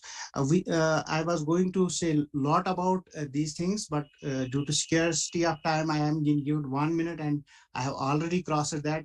Thank you, Mano Vikas. Thank you, organizers, and thank you, great panelists. I heard all of you, and the participants are also in a great number. Thank you all. Thank you Javed ji. Javed ji ने बहुत अच्छी बात जो important लाई कि mental disability के बारे में. हमारा सेशन 3 पूरा उसी पे डेडिकेटेड है, तो उसके लिए मैं ज्यादा नहीं बोलूंगा, लेकिन बहुत इंपॉर्टेंट है कि कैसे मेंटल डिसेबिलिटी में चैलेंजेस आते हैं, कैसे केयरर्स को बेनिफिट नहीं मिलते. सो अब हमारा टाइम आ गया इसको समराइज करने के लिए. आई am very thankful. Before Gupta sir will speak, I just say जो इम्पोर्टेंट हाईलाइट रहा वो ये रहा कि कैसे हमें एक्सेप्टेंस करना है, कैसे हमें अपॉर्चुनिटी क्रिएट करनी है, कैसे हमें राइट रिस्पाइट्स और ब्रेक्स लेने हैं, कैसे हमें ये ध्यान रखना है कि इन चीजों को सिंपल बनाना है, कैसे हमें डरों से दूर रहना है, और कैसे हमें अपने जो फर्स्ट रिस्पॉन्डर्स हैं उनको एडिक्वेट ट्रेनिंग देके उनको सेंसिटाइज करके अर्ली डिटेक्शन, अर्ली डायग्नोसिस करके अर्ली इंटरवेंशन डालनी है. कोविड में जो भी आइसोलेशन और जो भी मेंटल हेल्थ इशू बढ़े, उनसे घबराना नहीं है, उनको सामना करके उनका ट्रीट करना है, इंटरवेंशन करना है. और सबसे इंपॉर्टेंट बात है कि हमें उनको राइट्स देने हैं, उनके बेनिफिट्स उन तक पहुंचाने हैं. और लास्ट में जो सर ने बात बोली थी, हमें याद रखना है कि a child is a child. हमें उसे लेबल करके रोक नहीं जाना है, हमने अपनी एनर्जी को नहीं रोकना है. With these words I will ask Gupta sir to give a concluding remark. Mita here, sorry. नहीं मैं Yeah. क्वेश्चन आंसर एंड में है, इसमें लिखा नहीं है. Pardon? सर क्या हम 2-3 क्वेश्चन ले सकते, 2-3 ले सकते comments? Okay, yeah, sure. So I just want to highlight some 3 points. One is very briefly, 30 seconds, ma'am. 30 seconds. No health without mental health. And so when health is a right and mental health is also a right, the support systems for mental health also is a right. I see a lot of persons with multiple sclerosis, myself being a person with multiple sclerosis, getting into deep depression, and they are getting into higher doses of medication, psychiatric drugs, and they are not even able to remember their names, not able to recognize others. So this serious stage people are getting into, and whereas why this is happening? Because there is lack of knowledge about the condition, lack of knowledge about the support systems, and lot of barriers which people with disabilities face. And that is why these fear, depression, anxiety, which is taking into a deep psychosocial issues. And societies like Multiple Sclerosis Society is working towards removing all these, and providing knowledge sessions, socialization opportunities, and counseling services. Like for a simple example is a physiotherapist going to home visit. She enables socialization, and she becomes a friend of the person with disability. Whereas all the support systems cannot be provided by NGOs like Multiple Sclerosis Society. So what is the way out? It is ultimately universal health coverage. And universal health coverage, UHC 2030 platform of the UN, where I am also a member, is promoting mental health to be part of the UHC programs, and that we need to promote. And December 12th being the UHC day, we all should collectively get together and get all these support systems for mental health to be included in all the UHC programs. Thank you very much. Thank you very much. जो बात इन्होंने emphasize करी, mental health for all. Mental health for all, and it should be at any cost, should be there. A lot of steps are being recommended. अब हमें देखना है वो जो recommended steps है वो implement हो और लोगों को उनका benefit मिले. So with this, if there's no other comment, no other brief comment, yes, very brief, ma'am. 30 seconds, please. We have to go. We have 2 more sessions, and we have to conclude by 5 o'clock. A tea break. Hanji, ma'am.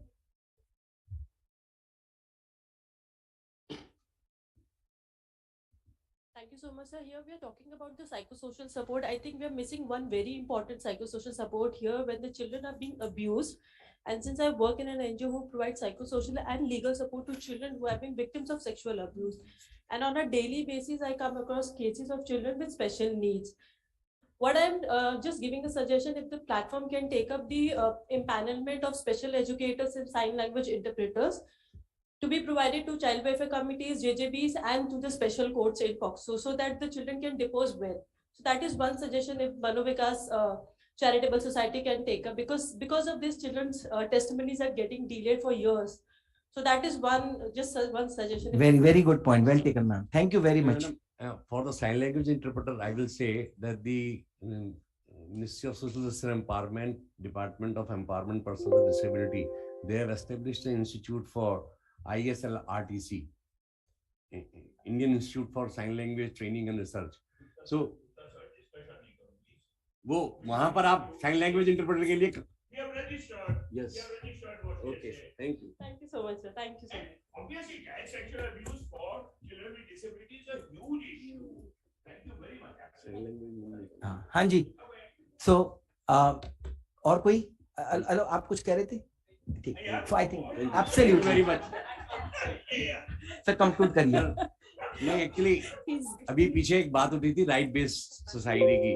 तो UN ने 1948 के अंदर rights की एक बहुत लंबी list दी है.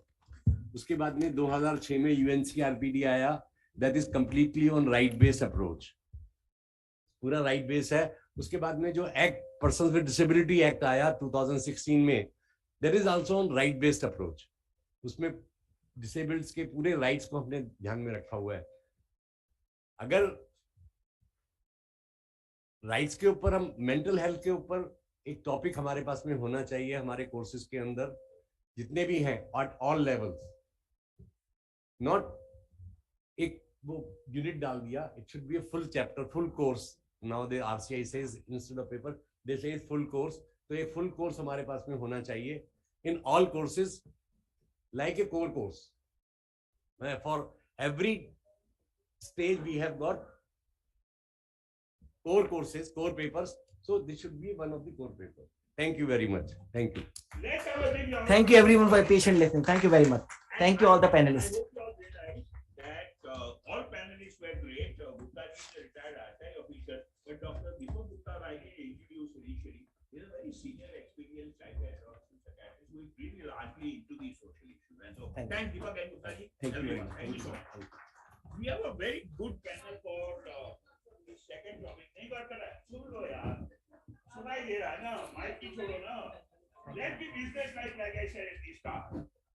not about friends. You can hear me? Put it up. That's the purpose. The purpose is the voice gets across. The session 2.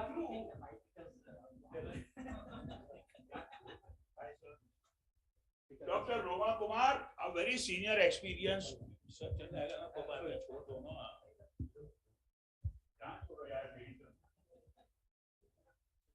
Roma Kumar, very serious medical secretary colleague, who is very experienced with all issues that we have got today, disability, well-being, mental health. And we have Dr. Pankaj Ayom is here, like I said, president of the Senate.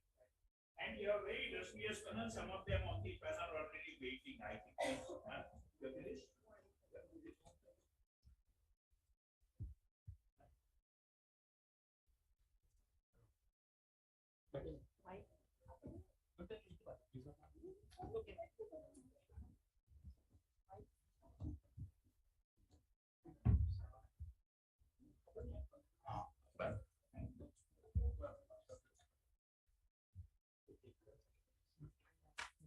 No, Mary is not here. Mary is not here. Yeah, thanks. So, are they all online then? Some of them. So Himanshu is online. I can see him there. Himanshu is there. Yeah, and Sangeeta is here in person. yeah. So Sangeeta can also come in. Gunjan Singh is also here.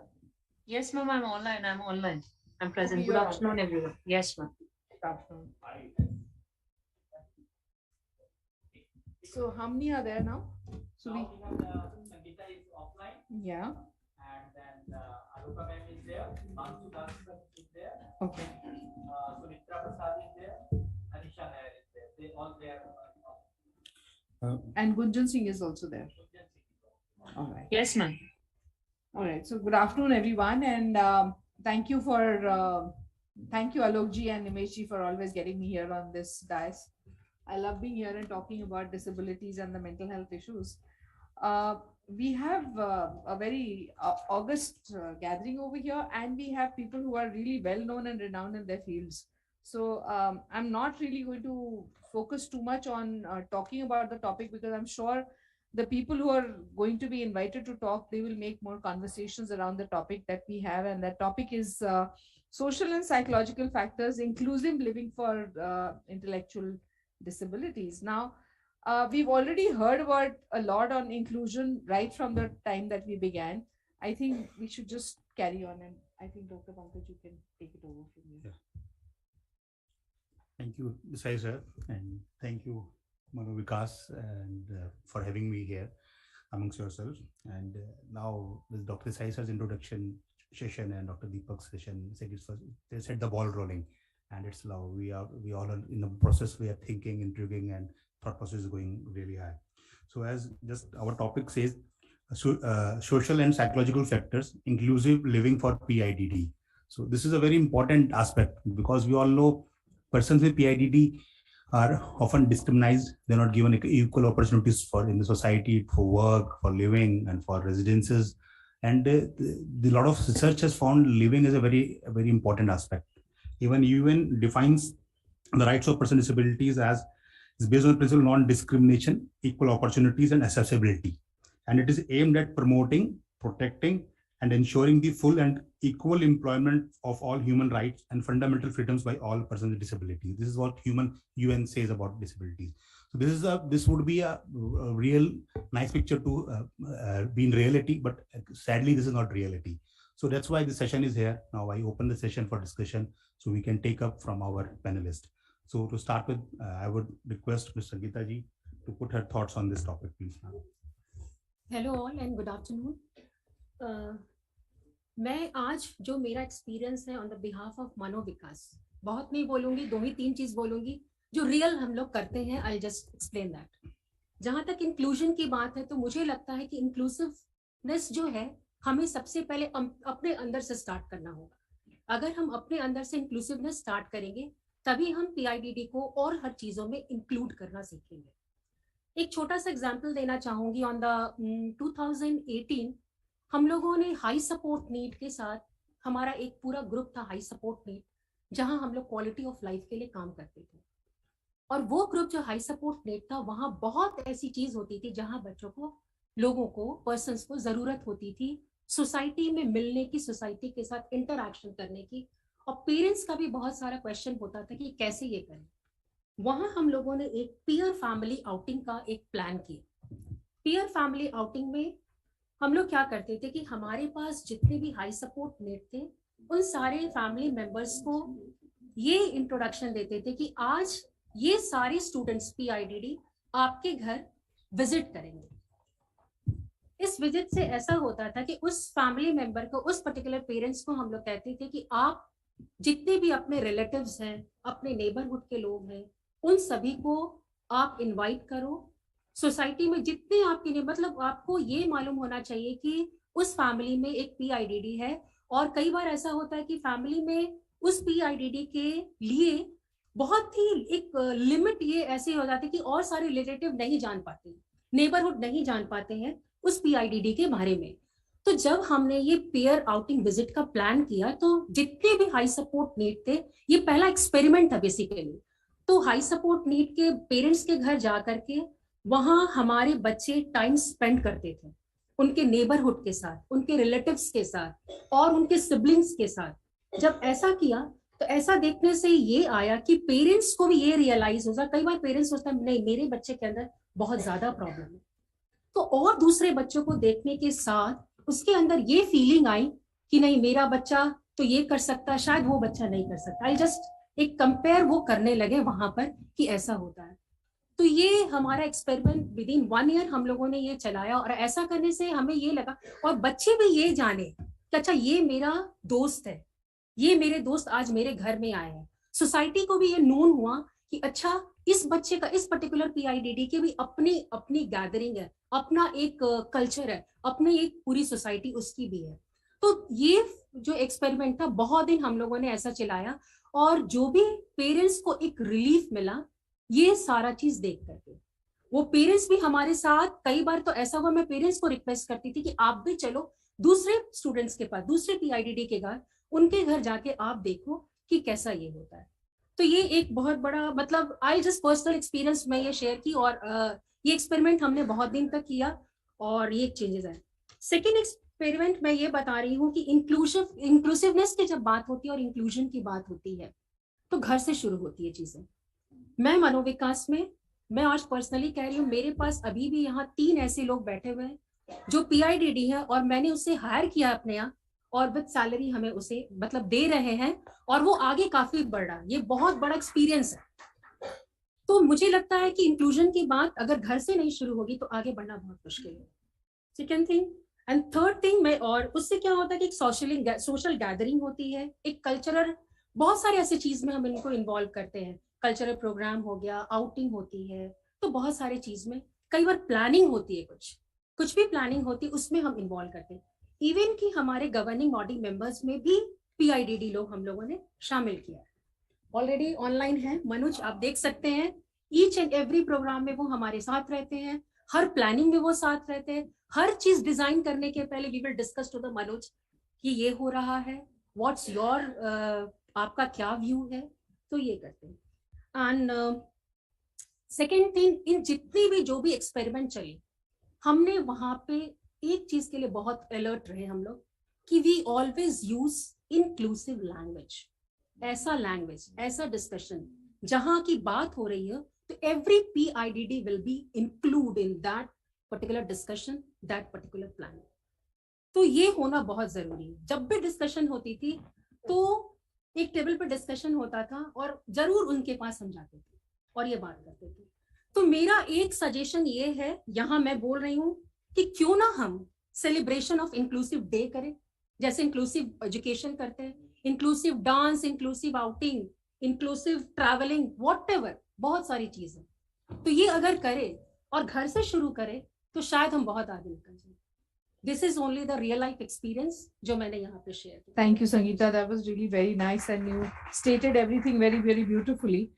जो क्या है इन्होंने कि अंदर से, हमारे अंदर से जब तक नहीं स्टार्ट होगा तब तक आगे नहीं जा पाएंगे। और जो ये सोशल स्किल्स हम सीखते हैं, जो ये पीयर इंटरेक्शन होती है या आप जैसे बच्चे प्ले डेट्स पे जाते हैं, इस तरह से ये बच्चे भी जाएंगे इंक्लूजन में, तो वो भी एक प्ले डेट हो गई जहां पर उनके सोशल स्किल्स जाते हैं, और बाकी बच्चे वो सीखते हैं कि इनमें क्या कमियां हैं और इनसे कैसे हम और बिहेव कर सकते हैं. So we learn a lot of new skills. Thank you Sangeeta, you been very very rightly said everything. मैं आज अखबार में आया है कि 35 साल एक लड़की जो 17 साल की थी उसको उन्होंने बांध के रखा हुआ था और किस तरह से उसको एक्सक्लूड करके रखा था. So I am sure a lot of us have read that news. एक और एग्जांपल बताना चाहूंगी जो 38 ईयर ओल्ड, बहुत अखबार में आया था कुछ साल पहले है, 38 year old who got raped by the person who was opposite their house, and she has cerebral palsy and she has PIDD. तो कोर्ट ने क्या रखा सामने? कोर्ट ने ये रखा, या जो दलील करी गई, जो दूसरे साइड की दलील आई, ये कहा कि शायद इस लड़की ने ही सेड्यूस किया है उसको रेप करने के लिए, क्योंकि इसकी अकल कम है, इसमें समझ कम है. तो ये फर्स्ट एक केस हुआ था जो हमने वीडियो में किया था ताकि रिकॉर्डिंग हुई उस चीज की, और क्या बोला गया जिससे कि मेरे को बहुत, जैसे बोलती हूँ ना, भड़क गई थी. मुझे ये बोला गया कि शायद ये भी तो हो सकता है कि ये हर समय अपने आप को सेक्सुअली स्टिमुलेट करती है, तो इसी की जरूरत है, दूसरे इंसान की नहीं है. और वहां मेरी ये बात थी, क्योंकि ये कर रही है सेक्सुअली स्टिमुलेट अपने आप को, इसको ये नहीं पता कि कहाँ कब करना है. आपको मालूम है आपने कहाँ कब करना है, तो आप पकड़ में नहीं आए. इसको देख लिया आपने तो आपने पकड़ लिया. So that is another very big area when we are talking of inclusion, and you know that area is very very important. Thank you Sangeeta, आप बताएंगे कुछ?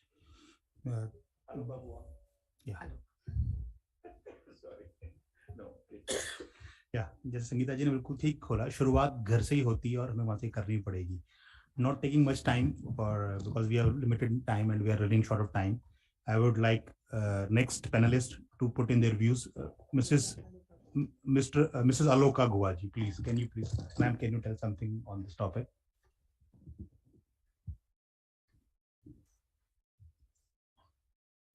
Aloka Guwa, ma'am. Good morning. Yes. Good afternoon. I am aware that we are running very late, but I have a very few set of slides which I would like to show with the permission of the chair and the moderator. May I? Please, ma'am. Yes, please. Please, ma'am. Yes, ma'am. You're very senior and we know that you have good information to share with all of us. Thank you so much. God bless. Those of us Yes. who might not know, Madam Aloka Guwa was the founder chairperson of the National Trust.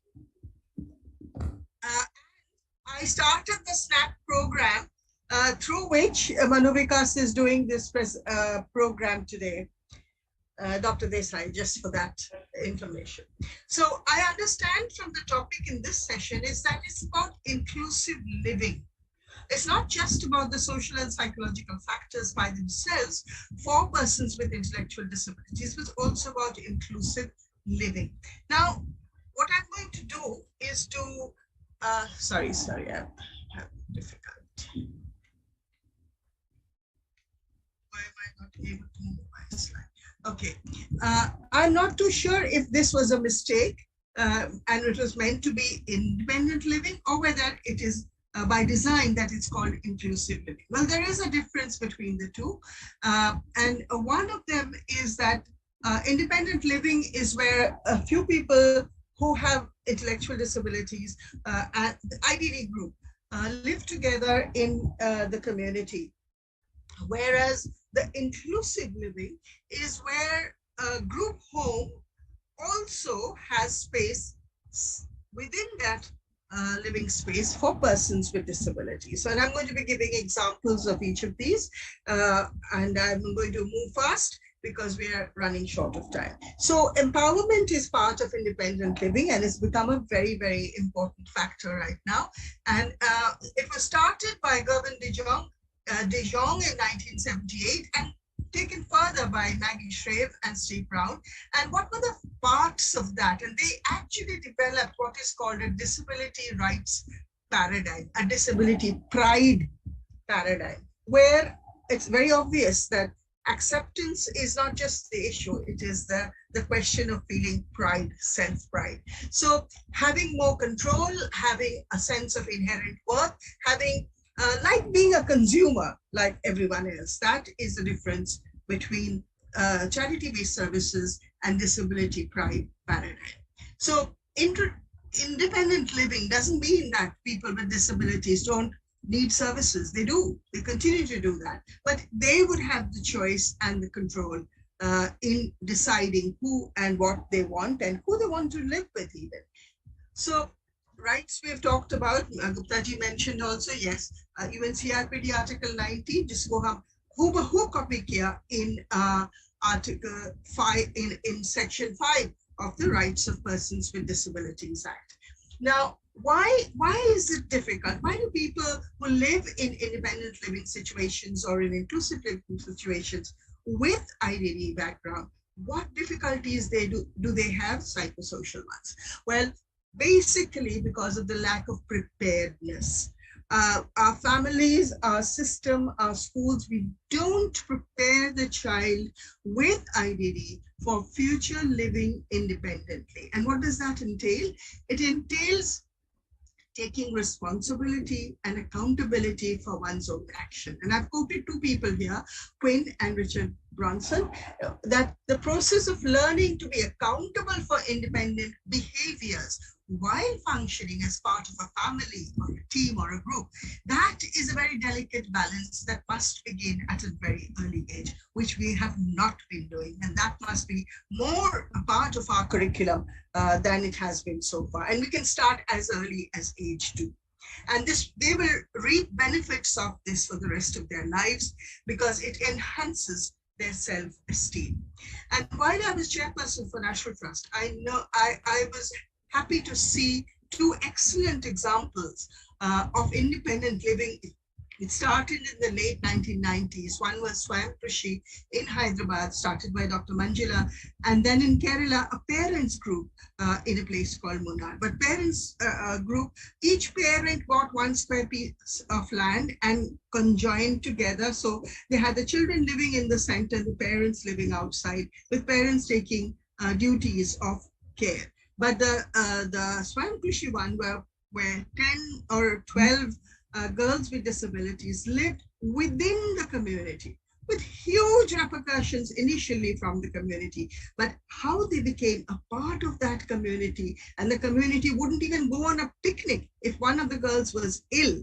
They wanted those girls to be part of their lives. So that is a story of independent living, started early. Now, in Tamil Nadu, in Tiruvallur district and in Vellore, there are two programs I'm talking about where 48 parents got together and started independent living homes for their children. It's a joint production, but even more than that is Kovai Care. Kovai Care is a old age home or senior living group, senior living system, where they've got space separately for persons with disabilities, especially there, the mental health issues of both social and psychological are very, very apparent. And that is inclusive living, where part of a independent living system for everybody includes people with disability. So some of the issues that come up, as I first said, are lack of preparedness. There's also the question of pre-existing challenging behaviors that causes a lot of social and psychological problems. There's a level of ability and independence that children come into the system of independent and inclusive living with. Those cause social and psychological problems. And the level of communication. How well are they able to communicate their needs? We talked earlier, other panelists talked about behavioral issues, and part of that, or the main part of behavioral issues is that they're trying to communicate something to you and you're not understanding, we are not understanding, and hence the challenging behavior. And perhaps the most important ones is the multiple health risks, including the hidden ones of mental health that cause the social and psychological problems in inclusive living centers. And what are the issues here with persons with intellectual disabilities and developmental ones is the sense of abandonment. If they're not prepared from early childhood that they're going to go to an independent living center. There's also the difficulty with the degree of impulse control that they have. There's also the poor frustration tolerance, which has not been looked at by the families and their teachers, and the question of learning problem solving, which results in low self-esteem if it doesn't exist.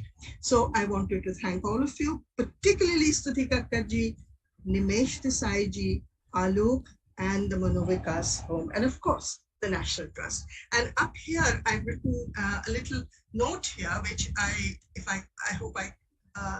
okay, it says the independent living philosophy in the 10 principles. If you are really looking at inclusive living and independent living, look at this chart. It really provides a huge amount of issues, and all of these social psychological factors that persons with intellectual and developmental disorders have when they are in situations of independent or inclusive living can be eliminated by good preparedness, not only by the family member, but also by teachers, caregivers, therapists, and the rest of us who call ourselves the support team. When we support, do we support them for life or just for the time when they are with us in our center? That is a question. And I hope to listen to all the other speakers. And thank you so much again, Manovikas. Thank you so much. Thank you, ma'am. Thank you so much, ma'am. It was really very well put and very concisely, and everybody was able to understand the difference between the inclusive and the independent living, and you put it very, very well in that little time that was there. Thank you so much, ma'am. Thank you. It was a really lucid presentation, and you played a platform for the real topic is what it's all about, and you put a clear picture what is this all about and what should be done and what should not be done, and what are the challenges faced by inclusive living program. Thank you, ma'am. Thank you very much, ma'am. So moving on to next panelist, Dr. Himanshu Das. Sir, can you hear me? Yeah, sir. Yes, sir. Sir. Yes, sir. Yes. Over to you, sir. Thank you, Manovikas family, for giving me this opportunity to be part of this very esteemed program. In the panel, physically and also online, many of them are my colleagues, mentors, and stalwarts in the field of IDD or for that matter, disability rehabilitation. So proudly privileged to be part of this forum. One question that has always been striking my mind ever since I joined this field, whether it is any child for that matter, an adult, whose responsibility is it after a certain age, say 18 or say 20, after that, whose responsibility is it? Supposing I am unemployed, so whose responsibility it is to care for my well-being, to give me basic quality of life, whose responsibility it is? All the developed countries of the world knows for sure that it is responsibility of the state, responsibility of the government. Family, my retired parents, are not at all in no way responsible for my future. Now, India and very few such countries do exist. India leading that group of those countries who really feels employment, unemployment, and sustainability of adult beings are responsibility of parents or families. This is where I strongly feel the country is moving in the wrong direction and misguiding everyone, misguiding the children, the families, the government, the country in totality. Now, when it is coming to children with special needs, the question is same. After the age of 18, is guardianship of IDD or CP or MD or so-called a National Trust group of children, after the age of 18, is guardianship a forced matter on the parents? That parents has to take guardianship? Does the law says like that? I don't think so. There is any such law forcing a parent to be guardian of a student. No, ऐसा कोई order government की नहीं है. तो बच्चे की जिम्मेवारी एक उम्र के बाद तो सरकार की जिम्मेवारी होना चाहिए. अगर सरकार की जिम्मेवारी हो जाती है, if it becomes an object of government, there comes the question of habilitation or rehabilitation. who is responsible now. So talking of factors for inclusive living, this I think is the key factors which can become a key player in deciding all policies, all understanding about persons with IDD and their psychosocial factors for independent living. जिम्मेवारी जब मेरी हो जाती है as a parent, तो मैं फिर गुहार लगाते फिरता हूँ, होगा क्या। प्रोफेशनल्स एंड एनजीओज मुझे तसल्ली देने की कोशिश करते हैं, they want to come and sort of rescue me, they want to support me. As a result, all our projects, despite whatever claim we do, because I am part of a lot of such projects which gives free independent living service or independent living word also I don't use, I say adult living facilities, because we may use respite care, we may use the word halfway home, we may use the word independent living or whatever it is. At the internal being, when you go and actually observe the settings, they all lead to actually homes for adult beings, be it a geriatric home or be it a home for autism or IDD or any students. So there are institutions charging huge lot of money. I am part of such institutions also. There are institutions charging moderate amount of money, and there are institutions trying to offer free services. But who is actually responsible? So all these institutions which are coming up, growing up, they can be categorized under these two heads. One is charitable, one is sort of self-financed. Self-financed, there are options which are getting more attention and they are mushrooming day by day. अगर आपके पास पैसा है तो मैं आपको sure कर सकता हूँ, आई कैन श्योर यू कि आपकी कोई टेंशन नहीं है। लेकिन सवाल ये है कि वो पैसा बहुत ज्यादा है और वो पैसा देने वाले लोग जो है देश में 10 में से 1 है। 10 में से 1 आईडीडी बच्चे का तो होगा वो पैसा, 10 में से 9 का नहीं होगा। तो state must come up what solutions, what schemes, what programmes we bring in, वो एक अलग बात हो जाती है। अब इसी क्वेश्चंस का when you look at the pre conditions, परेशानी बहुत शुरू से ही हो जाती है, तब जाके एंड में we don't find any way out. बच्चा कौन है, आईडीडी बच्चा जो है ये होता क्या है? If you look at the definition in Facebook and the different forums, professional parents, वो डेफिनेशन में ही कंफ्यूज्ड है। वो उसका डिपेंडेंसी लेवल क्या होगा, इंडिपेंडेंस लिविंग एक्चुअली आईडीडी है क्या, मुझे खुद ही कभी कभी कंफ्यूज हो जाता है। स्पेशली ऑटिज्म वाले पोस्ट पढ़ता हूँ ना, तो ऐसा लगता है कि एबल बॉडीड होके हमने कुछ क्रिमिनल ऑफेंस कर, इस टाइप के पोस्ट भी रोज आते रहते हैं मम्मियों के ग्रुप से, जैसे हमने कुछ गलती कर दिया प्रोफेशनल बन के। वो तो बिल्कुल सब कुछ ठीक है, उनकी कोई तकलीफ ही नहीं है, सारी तकलीफ हम ही उनको दे रहे हैं। तो it is kind of A mix understanding. तुम कौन हो, मैं कौन हूं, पता नहीं है। वो आगे जाके क्या बनेगा, इसका अगर आप सर्वे करेंगे ना पेरेंट्स का, प्रोफेशनल्स का या इंस्टीट्यूशंस का, आगे जाके वो क्या बनेगा वो भी डिफ्यूज्ड है। कहाँ उसको पढ़ना है वो भी क्वेश्चन, सब जगह अलग अलग आंसर आएगा। कौन इसको ट्रेनिंग देने के लिए बेस्ट है उसको भी पता नहीं। अलग अलग फोरम्स में if you do a deeper study, who is the best trainer, we don't know. क्या उसको क्या सिखाना चाहिए, उसका सिलेबस क्या होना चाहिए, वो भी ऊपर वाला जाने। मुझे तो 25 साल में अभी तक वो भी नहीं समझ में आया कि उसका सिलेबस क्या होना चाहिए। हर फोरम में अलग अलग सिलेबस हमें मिलते रहता है।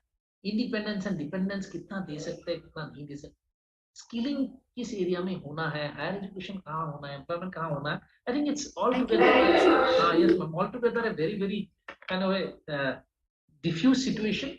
So this goes to we're running short of time.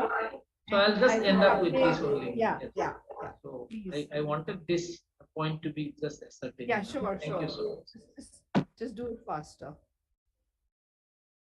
Just that parents, children, neighbors, peers, and NGOs, सब लोग मिलके they should focus on the hardcore facts that is happening across the country in rural areas, especially whether it is inclusive education, inclusive living, or whatever it is, and then find out some long-term solutions which can come only through the government. Thank you.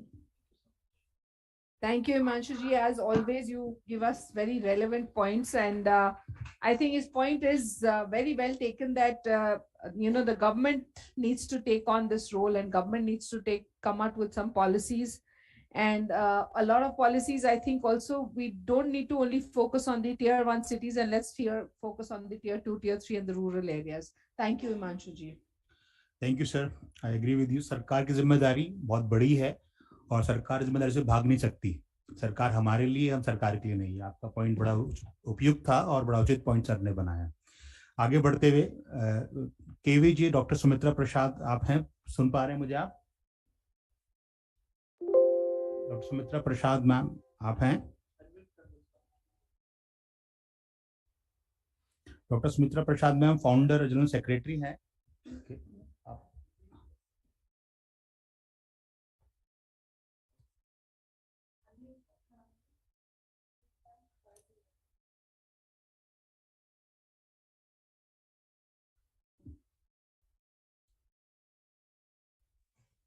Oh, thank you very much. Finally, आपने मुझे unmute किया। Panelist बना के अगर मेरे session के दौरान भी मुझे म्यूट किया जाए तो बोलूं कैसे? Thank you very much. I actually sent a message to Anil Joshi also कि यार तुम वहां दिखाई दे रहे हो, जरा उनको बोलना कि मुझे अनम्यूट करें। So नमस्कार, मैं एक स्पेशल पेरेंट हूँ। मुझे जैसे थोड़ी देर पहले किसी ने कहा था कि बताने की जरूरत क्या है, बेटे का नाम फिर बाद में बोलते हैं autism. I beg to differ here कि मैं चाहूंगी कि जब इंक्लूजन की बात करते हैं, जब तक मैं बोलूं नहीं तब तक एक्सेप्टेंस मेरे अंदर ही नहीं आएगा। जब मैं खुद ही नहीं एक्सेप्ट कर पाऊंगी कि मेरा बेटा स्पेशल है या मैं स्पेशल मदर हूँ, तो दुनिया क्या खाक एक्सेप्ट करेगी और इंक्लूड करेगी। तो हम लोग सोसाइटी इंक्लूजन की बात कर रहे हैं और मैं ऐसी एक संस्था से जुड़ी हुई हूँ जहां पर हम लोग सोसाइटी ऑल इंक्लूसिव करके एक नेबरहुड इनिशिएटिव क्रिएट किया हुआ है। और ये my son with special needs उन्होंने श्रीनिवास प्रसाद ने साई सेंटर करके किया हुआ है। और मुद्दा ये है कि जो बच्चे और जो अडल्ट हैं जो एम्प्लॉयबल है, उनके लिए हम लोग बहुत सारे एरियाज में फोकस करके उनके लिए एम्प्लॉयमेंट कैंप्स वगैरह रखते हैं। लेकिन वो जो अनएम्प्लॉयबल है, जिनको जगह की जरूरत पड़ती है, जिनको एक प्लेटफॉर्म की जरूरत पड़ती है, जैसे इन्होंने कहा रिस्पाइट केयर की जरूरत पड़ती है, काउंसलिंग की जरूरत पड़ती है और psycho social and psychosexual intervention की जरूरत पड़ती है एडल्टहुड में, वो प्रोवाइड करना बहुत जरूरी है। और मुझे लगता है कि नेबरहुड इनिशिएटिव इस एस्पेक्ट को कवर करता है। और एक पॉइंट मैं यहाँ पर लेकर आना चाहती हूँ कि उन्होंने कहा था कि इंक्लूसिव शोज होने चाहिए, इंक्लूसिव प्रोग्राम्स होने चाहिए। तो as a mother of 31-year-old son with autism and as an activist who's been working in the sector for donkey's years, I think it is important कि हम हर पहलू पे, हर एरिया में इंक्लूजन लेकर आए हैं। समावेशी सोसाइटी को, समाज को अगर क्रिएट करना है तो सरकार करेगी। हिमांशु जी ने बोला सरकार करेगी, ये करेगी, वो करेगी। वो लोग तो करेंगे, जब करेंगे तब करेंगे, तब तक मैं मर जाऊंगी। मैं तो चाहती हूँ कि हर पेरेंट बाहर निकले और कहे कि चलो हम लोग कुछ ऐसा करें ताकि हमारे बच्चों को सशक्त बनाएं। और इंक्लूसिव प्रोग्राम की आप बात कर रही थी मैडम, दौरे फाउंडेशन का हमारा पिछले ही महीने 101 इंक्लूसिव फेस्ट प्रोग्राम हुआ था, जहां पे हम सभी लोगों को एकत्रित करते हैं और एक बहुत ही beautiful cultural, socio cultural programmes होता है, जहां पे सब चीजों को मद्देनजर रखते हुए हम रिक्रिएशनल थेरेप्यूटिक इंटरवेंशन करते हैं। प्रोग्राम्स होता है, डांस होता है, समाज के वरिष्ठ लोग आके उसमें शामिल होते हैं। तो मुझे लगता है कि ये हो रही है समाज में बहुत सारे एरियाज में करने की हम लोग छोटी सी हमारी कोशिश है। जैसे मैंने कहा था, बहुत सारे कैंप्स और प्रोग्राम्स करते रहना चाहिए, अवेयरनेस को लेकर आना चाहिए जब तक लोग जागरूक नहीं होते। और हम पेरेंट्स अगर ये एडवोकेसी मूवमेंट को नहीं लेके जाते, तब तक मुझे लगता है कि लोग तो कहते रहेंगे, लोगों का काम है कहना, और हम लोग आगे बढ़ेंगे इसी तरह से। I am very thankful to my son. अगर वो स्पेशल ना होते तो आज मैं आपके सामने नहीं बोलती। And thank you very much. I think संक्षेप में यही कहना चाहती हूँ कि society all inclusive is always there. We know that they are all there. Acceptance is important. जैसे उन्होंने कहा 3A, हम लोग 4A's की बात करते हैं, which is very important. Awareness होना बहुत जरूरी है, acknowledgement करना है, acknowledge करके accept करते हैं, adaptations, adoption बहुत सारे मेथोडोलॉजीज के करना है ताकि हमारा एक्यूमेन बढ़े, और एक्यूमेन जब बढ़ जाता है तो पांचवा एक एक्शन में उतर आता है, क्योंकि जब तक एक्शन में नहीं उतरे सारी चीजें थियोरेटिकल ही रह जाती हैं और बस वो सिर्फ अक्षरों में सीमित रहती है। तो मुझे लगता है we have to go out there and do our bit, not just as special parents but also as advocates for our children and adults with special needs. Thank you very much. Jai Hind. Thank you, Sumitra ji. You said it very rightly that parents need to come forward, and that it's the responsibility and the acceptance needs to be there. You very wonderfully said it, and I think all of us have understood that, and we've noted that down also. Thank you so much. Thank you ma'am, आपने बड़े कम शब्दों में बहुत जोरदार और बहुत साफ बात कही, उसके बहुत बहुत धन्यवाद। और बिल्कुल सही बोला, सेल्फ एक्सेप्टेंस जरूरी है, शुरुआत घर से ही करनी है। बार बार बात उठकर आ रही है, आपने उस बात को जोर से रखा और हम सब इस बात से सहमत हैं। Thank you ma'am. So going forward to our last but not least panelist Mrs Gunjan Singh. Ma'am, are you there ma'am? Can you hear me? Mrs Gunjan Singh is senior research officer in AIIMS. Ma'am, can you hear me? Gunjan Singh ma'am हैं क्या हमारे साथ? Yes sir, good evening sir, I'm here. Good evening ma'am, please ma'am, take over. Yes sir, good evening everyone. Thank you so much for inviting me today for this wonderful event. First of all, I wanted to congratulate all the organizers because this is very rare that we now a general mental health become a fashion, but people are not sensitive enough to psychoeducate or talk about mental health and concepts of intellectual disability in a manner which sensitizes people in a way कि उनको उनका behavioral adaptivity बढ़े. So sir, coming from a hospital set of background, I would like to state कि मैं अपने अनुभव से यही बताना चाहती हूँ कि मैं रोज अपने OPD में बहुत सारे मरीज देखती हूँ. I see a lot of PID patients. I see a lot of conversions of neurological conditions into PID. And sir, one thing I want to say that हमें सबसे पहले तो इसके बारे में बात करनी चाहिए ताकि sensitivity बढ़े. क्योंकि एम्स में बहुत ज्यादा मैम आपका कैमरा ऑफ है, प्लीज उसको ऑन कर लेंगे. We can't see you. It would be good if you can see you also while hearing. हाँ, अगर if you can. If it's not, then please carry on. जी sir. कोई नहीं ma'am. Sir, it is on from my end. I'm not sure. It's okay, ma'am. Please carry on. So, sir, the first thing I would like to state here is that yes, it's the concept of sensitivity. हम जितना इस बारे में बात करेंगे, उससे sensitivity बढ़ेगी. And I was reading in a very wonderful book on mental health. उसमें लिखा था कि sensitivity बढ़ने से किसी भी चीज की सजगता या उसके बारे में जो education है, awareness है, वो बढ़ती है. तो इंक्लूसिविटी का जब हम बात करते हैं तो वो सेंसिटिविटी से बढ़ेगी. जैसा कि मैं बता रही थी कि एम्स में बहुत ज्यादा ऐसे मरीज आते हैं जो इकोनॉमिकली बहुत ज्यादा साउंड बैकग्राउंड से नहीं आते. तो जब हम ऐसे पेशेंट से डील भी करते हैं तो उनके जो केयर गिवर होते हैं, इंस्पाइट कि उनके अपने बच्चे को 4-5 साल से 10 साल से इंटेलेक्चुअल डिसेबिलिटी है, but they are still not aware कि है क्या.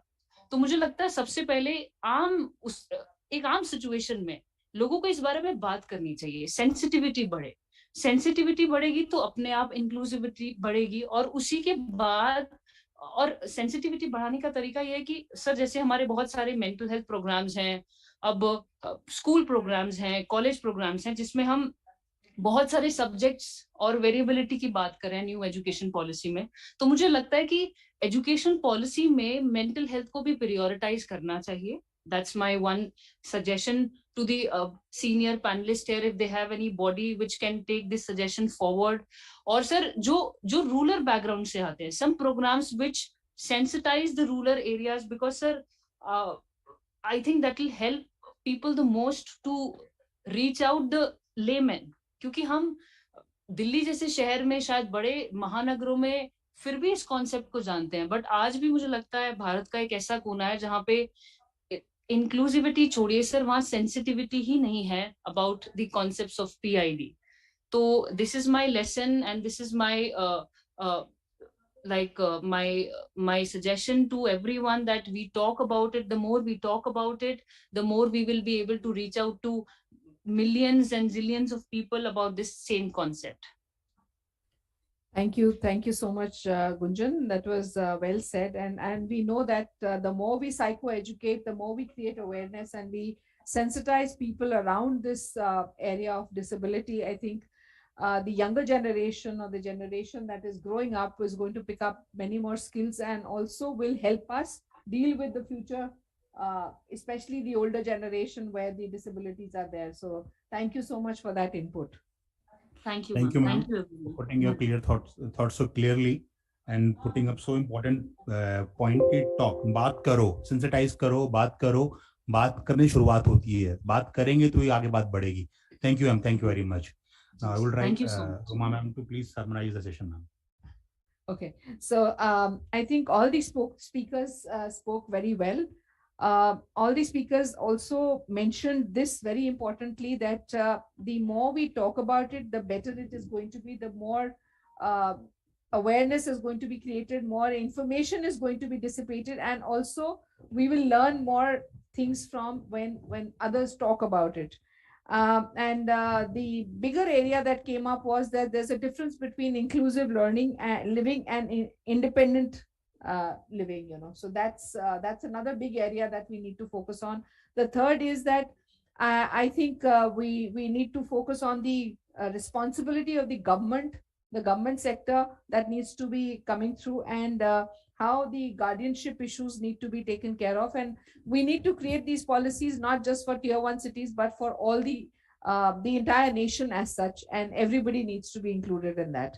I think that's what majorly was said. Thank you, ma'am. Very well summarized all the topics. It is a very good topic and very thought-intuitive. But I thank you all the speakers for such a power-packed discussion, and they did very justice in the paucity of seeing the paucity of time. I thank you all of you. Thank you very much. Thank you, sir. Can you have a big round of applause for the two moderators here, one panelist and 4 on the line. Thank you so much. Okay, can I just add that what's been said in the last session and this session, that it should be in school curriculum and all that stuff, is already happening actually at many levels. So let's be assured that the education department, the HRD ministry, they're all doing that about mental health, about well-being, about disability. It will happen perhaps in due course. I want to take one liberty. We have some great resource here in person as well as online. And so after the third session that we're about to get into, in the final concluding session, I want to request 5 or 6 people. I want to request 5 or 6 people to have, with commitment, please, 2 to 3 minute remarks. And I'm going to request one by one to be ready during the third session so that after that we can have a remarks. To start with, JP Singh sir, you, Anil Jain, Dr. Agarwal ji, and who else did I have? Dr. Janara, of course, and Shukla ji hai online, correct? Shukla ji from the National Trust. So we have 5 persons. Anil Joshi. So JP Singh ji, Anil Joshi, Kiran Arwal, Dr. Janara, and Shukla ji from National Trust. So these are the 5 people that I'm going to request for 2 or 3 minute remarks each after the third session. And for the third session now, like we've been saying since the morning, to talk about that interrelated issue of some people with mental illness may have mental illness related disability, although not everybody might. And so how do you first differentiate that, have the social attitudes correctly placed, and yet make sure that those who deserve disability rights for mental illness related disability should get it? Do they get it? Does it happen? Is there enough facilities? I have great pleasure in inviting 2 people who I think will moderate it excellently. My colleague and friend, Dr. Deepak Raja, the immediate past president of Delhi Psychiatric Society, and Shrinkla Sahai, Swayam Foundation, the founder secretary or general secretary. And sir, what we have is, we don't have Varalika Mishra, so we have Madam Rajeshwari, we have Mr. N.J. Verma, and of course, I'm requesting with your consent, Madam Rudula Seth. So if you'd like to be here, please. Rajeshwari ji, ma'am. Sir, all yours. You have a copy?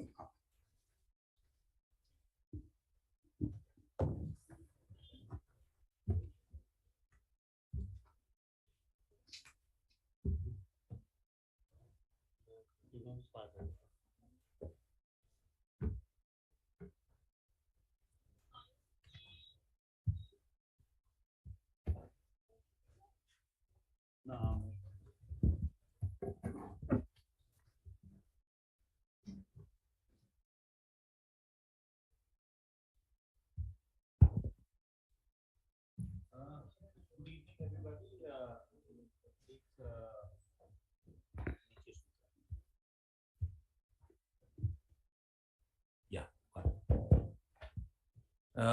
evening, everybody. I was just trying to put things in perspective. और जैसा doctor Pankaj कह रहे थे और जैसा पिछले session में बात हुई, that we are wanting to move towards a inclusive society. और अगर हम inclusive person with disability की बात कर रहे हैं, integration की, तो कहीं हमें एक गूढ़ रूप पे जाके समझना होगा कि डिसेबिलिटी की परिभाषा हम क्या समझते हैं.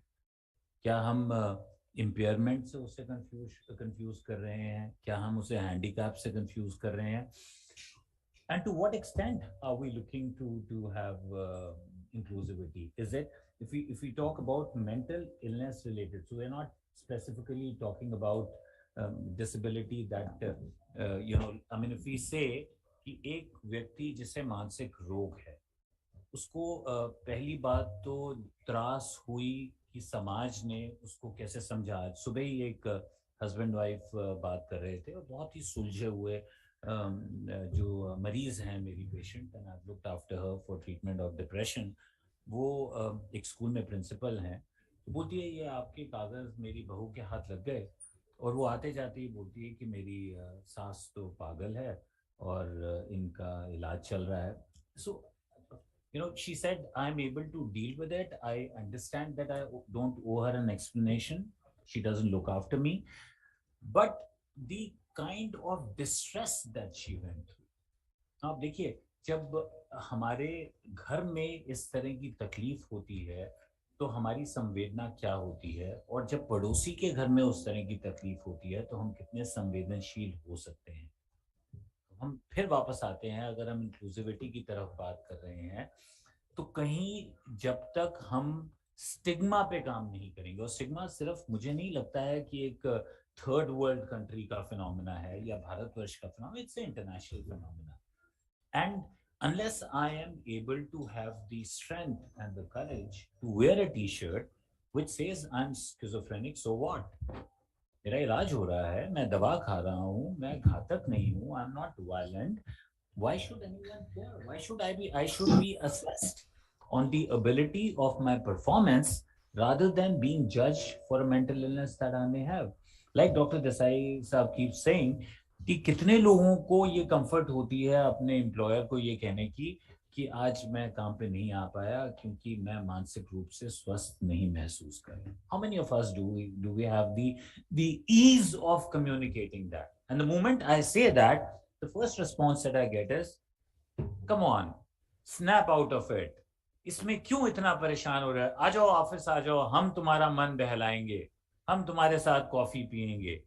तो कहीं जो व्यक्ति, the wearer knows where and how the shoe pinches. The person who's going through it goes through 3x more trauma.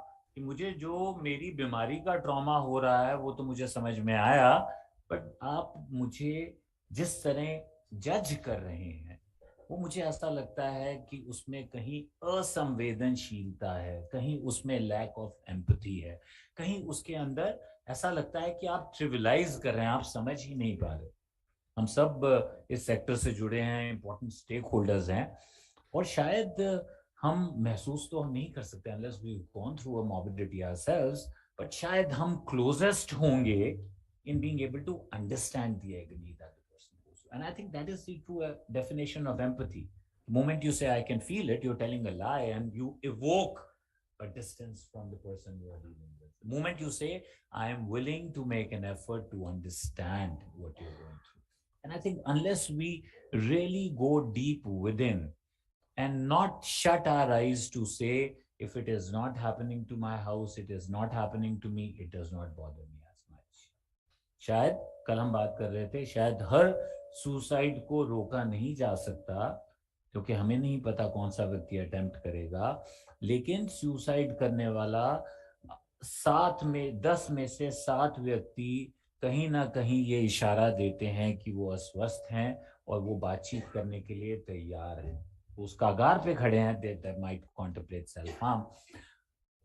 बड़ी सैड बात है। मैंने कल भी बात की एक मेंटल हेल्थ दिवस के वीक के उपलक्ष्य में एक गोष्ठी थी, और आज मैं फिर उसी बात को दोहरा रहा हूँ कि रात को 2 बजे मुझे अगर वो त्रास महसूस हो तो क्या एक एनजीओ सेक्टर में लोग काम कर रहे हैं, people are making an effort, but is there a handy helpline available? And why should we only bank on the NGO sector? Why should government not pitch in? And even if it's NGO sector, why should the government not support it? Why should we need to compromise with 0.3% of the budget being invested for mental health, where we have a population of over 135 crores and 40 and 50 crores? And if we look at the meager percentage, then we are looking at maybe every 10th person who's going through some kind of mental morbidity. So I think with that setting of stage, I think I'd go back to my moderator colleague for her to set the tone so we can come to the panelists. Sir wants to say something. Thank you so much, Mr. Raheja, and so well put about inclusivity. First of all, I'd really like to thank you all for organizing a dialogue which opens up this cusp between disability and mental illness, because there are so many interconnections, there's so many intersections, but we've hardly ever explored it, especially from a policy point of view till now. So it's really important to deepen that exploration which has just started. I'd really like to, draw attention to another word which is beautifully put in this session, which is positive mental health. What really is positive mental health? When we talk about positive mental health, we are talking about feeling in control of your life and being able to take strategic decisions about your life. Now, this is really important because, as Mr. Raheja was pointing out about the stigma and the judgmental nature and empathy, well, a lot of these things are so systemic. And to be able to challenge that, it's important to be able to challenge to understand whether we are going to be able to take control of our life and take decisions within that framework. For instance, now this may be sounding very abstract, so let's take an instance. For instance, you were mentioning about mental health leaves. Now some companies have started implementing that. Still there is a lot of hesitation in actually using that. The other thing is this idea of productivity, for instance. What makes a person with mental illness feel that lack of empathy, or to be able to, cater to a criteria which may not be within the framework of an inclusive approach. So can we challenge those concepts culturally? So one is the mental health for PWDs, for people with disability. The other is of mental illness related disabilities, where we have to then focus a little more on assessments, evaluation, what makes for a person experiencing this lack of positive mental health, this lack of locus of control over their decisions, over their life, and of this pressure of having to meet certain expectations in a very specifically neurotypical society. So I really want to throw in one more word here, which is, when we talk of inclusivity, we have to think of a neurodiversity affirmative approach. A person who has a disability or has a mental illness has to say, hey, I live with an intellectual disability, I live with autism, I live with schizophrenia. What about people who don't, having to say, hey, I'm a neurotypical, and to shift that paradigm. So we are thinking of real paradigm shifts here in the way that we think. I think that's really important. And of course, issues of employment, insurance, employment, these are really important for us as caregivers. It's really important to understand how to take care, and what, for many caregivers, the question is what after us? What will happen to our loved one after us? And I'm sure we're going to listen to some aspects of that from the caregivers in this panel today. I also identify as a caregiver first and then a psychotherapist. And I really feel that these issues of changing, जो हमें सोच बदलनी है, that starts from questioning whether, this idea of having to fit into something, how and when can we realistically challenge that? If I'm living with a mental illness and I know that I may have days when I may disappear, I may have days where maybe really bad days, how do I take care of that? How do I take care of that in terms of my social image and my professional output? So I think that, when we're opening up this dialogue, we need to start opening up these questions. And of course, there are no direct answers, but the idea is to keep delving into it. And with that, I think I'd like to invite Mrs. Rajeshwari, who is a family caregiver, to start and share her views and experiences. सबको नमस्कार। पहले बात तो मैं आलोक जी को, मनोविकास और doctor Desai को शुक्रगुजार हूँ जो उन्होंने मुझे बोलने का मौका दिया और एक प्लेटफॉर्म बनाया।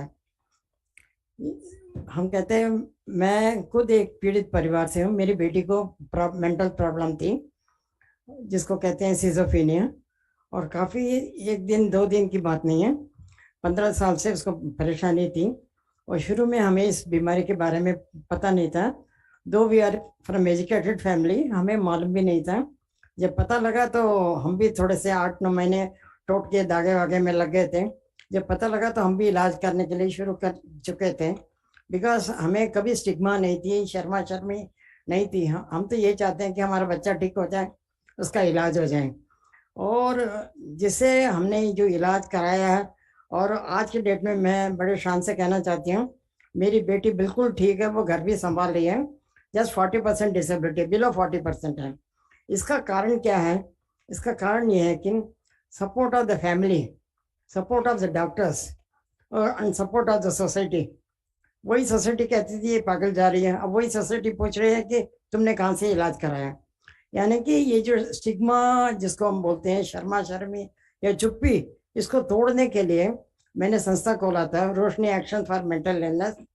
उसमें ऐसा है कि मैंने अपनी बीमारी को कैसे सुलझाया, अपने तक मैंने सीमित नहीं रखा, औरों को भी मैं बताने लगे, लोग मेरे साथ जुड़ने लगे थे। और जुड़ने के बाद जो है सिर्फ डॉक्टर की दवाई से ख़त्म नहीं होती है, इसके अलावा बहुत कुछ होती है। जैसे हमारी दिल्ली में जो है सिर्फ एक सेंटर है, डे केयर सेंटर संजीवनी के नाम से। ऐसे जगह जगह सेंटर्स होनी चाहिए जिससे जो है बच्चों को जो है 10 से 5 बजे तक घर से निकलने की मौका, उसमें जो है सेल्फ कॉन्फिडेंस आ जाती है, उसमें एक डिसिप्लिन हाइजीन मेंटेन हो जाती है और सोशल इंटरेक्शन उसके अंदर होती है। तो ये इसके अलावा जो है आज हम जैसे बात कर रहे हैं, राइट की बात कर रहे हैं, तो बहुत से लोगों को मालूम भी नहीं। मेंटल हेल्थ पर हमारी मेंटल हेल्थ एक्ट भी है, rights of person with disability act भी है। तो इन लोगों के आवाज़ को बाहर निकालने के लिए मैं खुद एक कमेटी बनी थी, सेंट्रल मेंटल हेल्थ कमेटी, उसमें मैं मेंबर थी। और लोगों की जो परेशानियां, जो बातें हैं, उसको आवाज़ करने के लिए, उस वॉइस रेज करने के लिए मैं उस कमेटी में गई। इसके अलावा जो है सबको मालूम नहीं कि सारी काम हेल्थ मिनिस्ट्री से नहीं होती है, कुछ काम सोशल जस्टिस से होती है, कुछ दिल्ली सरकार से भी होती है। तो दिल्ली सरकार के काम की वजह से मैं, जो हमारी डिसेबिलिटी कमिश्नर है, एडवाइजरी कमेटी, उसमें भी मैं मेंबर हूँ, क्योंकि एक्ट के बारे में सबको नॉलेज होना चाहिए। क्योंकि हमारी जो डिसेबिलिटी जो है उसकी विजिबिलिटी नहीं है। किसी बंदे को देख के आप कह नहीं सकते कि ये मेंटल पेशेंट है। ये जो मेंटल पेशेंट है, लोग हम समझते हैं कि सिर्फ हमारे घर में आई है, सिर्फ हमारे घर में नहीं, भिखारी से लेके बिरला के घर तक ये परेशानी है। सवाल ये है कि कौन शेयर करता, कौन चुप्पी तोड़ता है। तो मैं आप लोगों से सबसे मैं यही गुजारिश करती हूँ, ये बीमारी कोई छुआछूत की बीमारी नहीं है। जब कैंसर और टीबी के बारे में खुल के आप बात कर सकते हैं, तो मेंटल हेल्थ के बारे में भी बात करना चाहिए। और 15 ईयर्स से मैं बता रही हूँ, आज के डेट में मैं बता रही हूँ, काफी लोग जो है मुझे फोन के माध्यम, मेल के माध्यम, किसी तरह से इन पैंडेमिक पीरियड में काफी लोगों ने हमारे से मदद मांगी, हमने की है। इसी दौरान पर मैं एक महिला को मैं यहाँ आप सबको मैं इंट्रोड्यूस कराना चाहती हूँ, हनु का। ये ना कि ये मानसिक रोगी की मदर है या ना कि इनके बच्चों को, मगर ये RW की वेलफेयर एसोसिएशन की अपनी एरिया की है। एक हाईली क्वालिफाइड लड़की जिसको मानसिक रोग थी, उसको उसने बचाने की कोशिश की थी और हमारे से संपर्क किया, और हमारे इबास की टीम के थ्रू जो है आज की डेट में वो लड़की नॉर्मल है और होम में हमने छोड़ा हुआ है। कोई भी आदमी जो है, हम कहते हैं कि बेचारा, ये लैंग्वेज हमें यूज नहीं करना चाहिए। लोग कहते हैं बेचारा कह के चले जाते हैं, डोंट शो सिंपैथी, आप एम्पैथी करो उनके साथ। बेचारा कह के वीडियो निकाले तो आपने मदद क्या किया? कुछ नहीं किया। ये एक सॉर्ट ऑफ चेन है, एक दूसरे के साथ आप संपर्क करोगे तो वो दिन दूर नहीं है। और मैं एक और बात आप लोगों से शेयर करना चाहती हूँ। संसद टीवी, दूरदर्शन, उन्होंने हमें एक प्रोग्राम के लिए बताया था जिसमें ऐसे केयर गिवर, मैंने अपना इंटरव्यू दिया है, अपना आसमान। तो उसमें ऐसा है कि ये जो लोगों के अंदर जो भावना आ रही है, ये बीमारी आ गई है, मैं क्या करूं, मरना चाहता हूँ, सुसाइड करना चाहता हूँ, इससे कोई सोल्यूशन नहीं निकलने वाला है। एक आदमी मरता तो 4 तो वहाँ पैदा हो जाते हैं, पॉपुलेशन कोई कम तो हो नहीं रहा है। तो ये जो है सबसे बड़ी बात मैं गवर्नमेंट से मैं ये कहना चाहती हूँ, इसको अर्ली इंटरवेंशन शुरुआत में ही पता लगे इस बीमारी के बारे में, यानी कि NCERT बुक में भी एक सब्जेक्ट होने चाहिए इसके बारे में। और दूरदर्शन में भी कई पिक्चरें जो है, आज से पहले हम जब छोटे थे तब भी हमने देखे हैं। जैसे पिक्चरों का नाम जो मैं बताना चाहती हूँ अभी जो है, तारे जमीन पर, चंद्रमुखी, कोशिश, खामोशी और खिलौना, ऐसी पिक्चरें जो है मेंटल हेल्थ से रिलेटेड है। तो मैं ये चाहती हूँ कि आप लोग अपना चुप्पी तोड़िए, इसका इलाज है, संभव है। Mental illness is treatable. कोई भी बीमारी डॉक्टर कहते हैं इसका इलाज है, कोई डॉक्टर कभी नहीं कहता कि इसका क्योर भी हो सकते हैं। यह है कि दवाई खाओ, दवाई मत छोड़ो, ट्रीटमेंट मत छोड़िए। और मैं कहती हूँ इसका इलाज है, संभव है, मेंटल इलनेस ट्रीटेबल है। Thank you.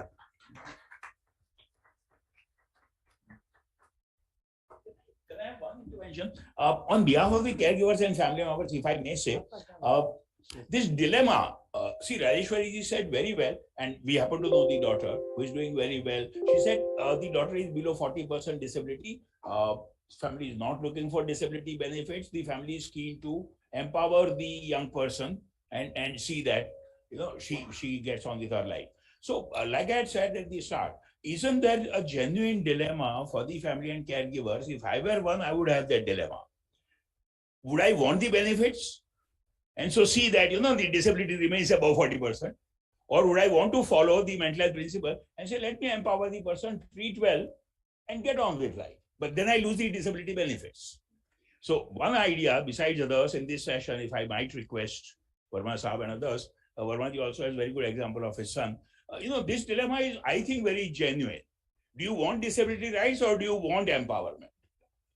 The disability rights, in a sense, I might go out on a limb and say, might be disempowering.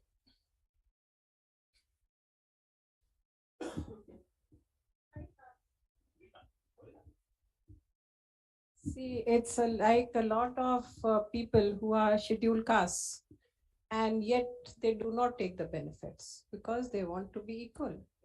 So if a person doesn't want to take a benefit, they should not. नहीं, अब बहुत सारे लोग IAS में आते हैं without taking scheduled caste benefit or scheduled tribe benefits. Sorry. See, the reservation on caste base or many other things, including many physical disabilities, are essentially permanent. The point that I am highlighting this repeatedly since 2 o'clock is that by now we assertively, like Rajeshwari said on our behalf, that all mental health problems can be treated, effectively treated, and most of them can remain below 40%. Now, with that scientific assertion, to me it seems that the dilemma becomes that much more for the individual and, of course, for the society. because temporary disability. Most mental health problems have hopefully temporary disability which can be reduced.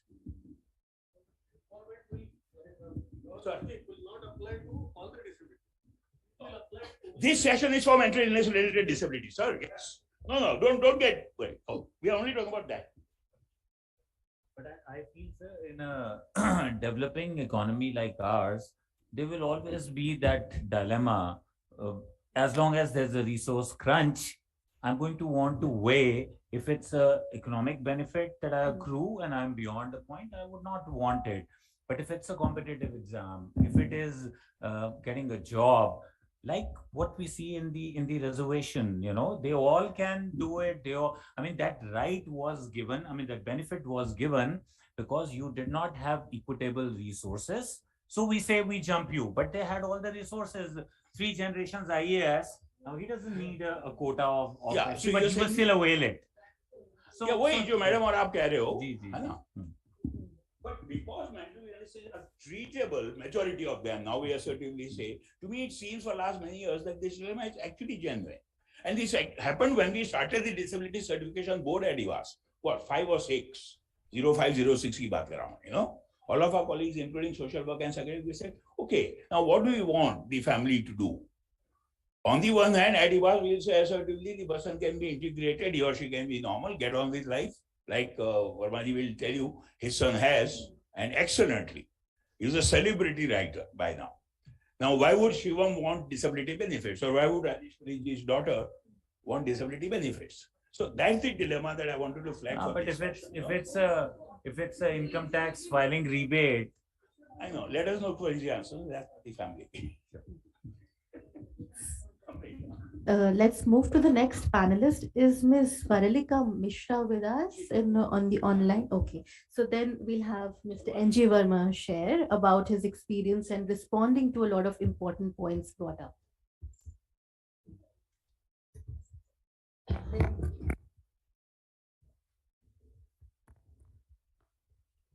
नमस्कार.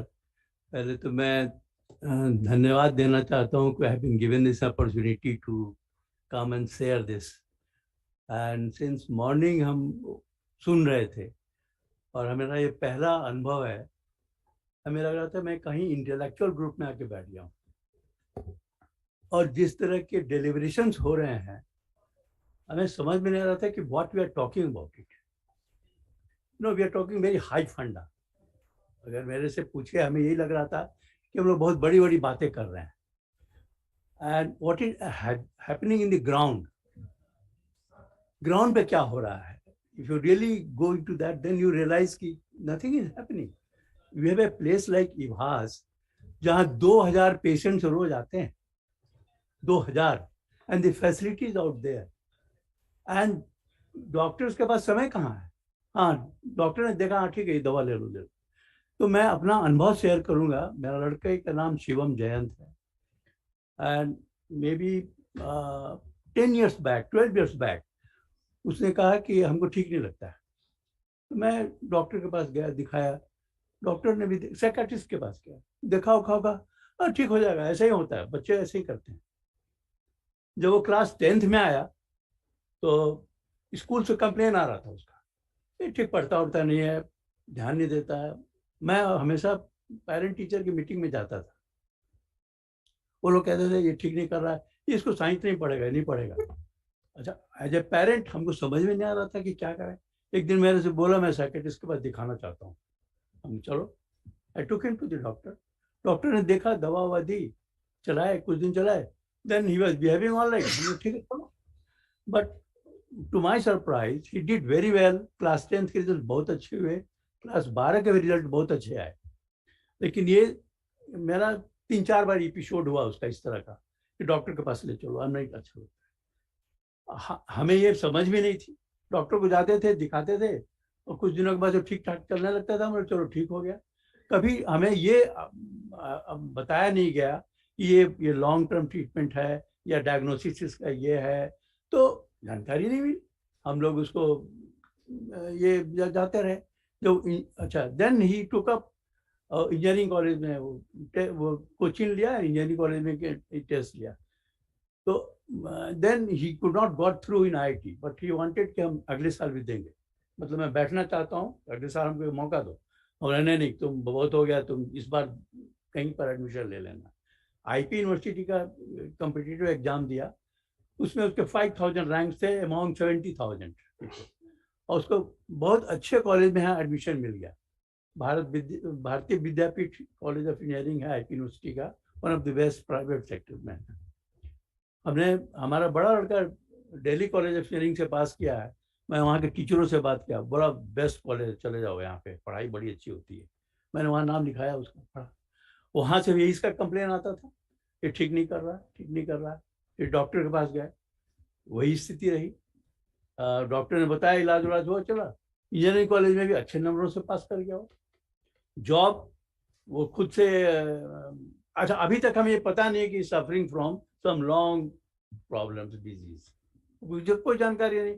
आपके psychiatrist के पास गए, दवा ववा दिया, ठीक हो गया। किसी ने ये नहीं बताया कि साहब ये तो देखते रहना, चलते रहना, इसकी बीमारी है। मैं उसका उसने हम अच्छा उसने जो पास किया तो he has 18 backs engineering college में। आई थॉट कि ये तो 6 साल 7 साल लगेगा इसको पास करने में, बट वो समय से निकल गया, पास कर गया। तो उसको कैंपस प्लेसमेंट नहीं मिला, बिकॉज तुमको बैक है, you can't appear in the campus placement. हमने कहा कि ठीक है चलो, तो of his own he appeared for competitive exams, उसको जॉब मिल गया। ये वर्क विथ HCL में काम किया, वहाँ काम करता था। He used to have same complaints, ये काम नहीं, अच्छा काम कर रहा है, काम में कोई इशू नहीं है, but behaviour wise, plate wise कुछ इशूज आता था। वहाँ काम करने के बाद उन लोगों ने पोस्टिंग कर दी चेन्नई में। चेन्नई से they have in IT sector they have also a psychologist there. See rang me up कि भाई लड़का ठीक नहीं है, अच्छा नहीं करता है, he is not behaving well. तो हमने बात, तुम रिकमेंड करके उसको ट्रांसफर बैक करा दो, नोएडा करा दो। नोएडा आ गया, फिर दोबारा आ गया यहाँ पे। अच्छा, he stayed there in a PG, रह रहा था, मेंटेन कर रहा था। यहाँ पर जब नोएडा में आया यहाँ पे इसके लिए, तो देन ही सेड कि मैं पढ़ना चाहता हूँ, आई नो मैं जाना चाहता हूँ, US जाना चाहता हूँ। हम बोले भाई मैं रिजाइन करना चाहता हूँ। हमने कहा तुम दूसरी नौकरी मिले तब तो करो इसको, या नहीं मिलेगी तुम। लेकिन ही जस्ट फोर्स मी कि करूँगा मैं, ठीक कर दो। He resigned from the HCL. Then he prepared for going to US. He got 2 admissions US में मिले, best in artificial intelligence in post graduation there, and he did very well. He got a scholarship also. But fortunately or unfortunately, his visa got rejected. When he went for the interview, he was told कि you are a potential immigrant. So that was a post. हम लोग सोचते हैं कि भगवान की कृपा थी कि उसका US में नहीं चला गया। US में जाके इसकी बीमारी बढ़ती होती, कौन देखता, या हम ही जाते तो कितनी परेशानियां होती। वैसे काफी बच्चे हैं वहाँ पे, फिर भी एक लगता था कि मैंने बड़ा अच्छा हुआ कि वो नहीं गया, वो रिजेक्ट हो गया। हम कभी क्या करोगे, तो मैं एक कोर्स करूँगा बिजनेस एनालिस्ट का। ही appeared for a test, he got through and started studying there. वहाँ से भी कंप्लेन आने लगी कि ठीक नहीं कर रहा, ये नहीं कर रहा। तो then I must share with you, he took overdose of sleeping pills there in the course. He was in a hostel. So I went back, I brought him back home. हम बोले भाई तुमको जाने का, मैंने दूसरा कुछ करो, तुम तो नहीं, would have killed yourself, तुम्हारी तो लाइफ चली जाती है यहाँ पे। तो यहाँ मेरे साथ फिर रहना लगा। Then I thought, then उसका धीरे धीरे aggravate हुआ बीमारी। Aggravate मैंने देखा क्या, he started talking about politics, big things, Indian economy. So then I thought there is something serious about it. What do I do? I was with the treatment with a psychiatrist, but they were not able to help me out. And I was in a fix, where do I go now? I was not aware where to go. I mean, in this kind of situation. I was told that, there are 2 institutions, 2-3 institutions in the country. One is IVHAS in Delhi, another is your Ranchi, and third is your in Bangalore. I thought Delhi will be the best. So it was a God-sent opportunity. I went and met Dr. Desai and took him along. First thing he asked me, do you want to be admitted here? He was like, yes. And he was in a very bad frame of mind. Means, he was talking, he will ring up 100 में police को phone कर देगा, and he will behave irrationally.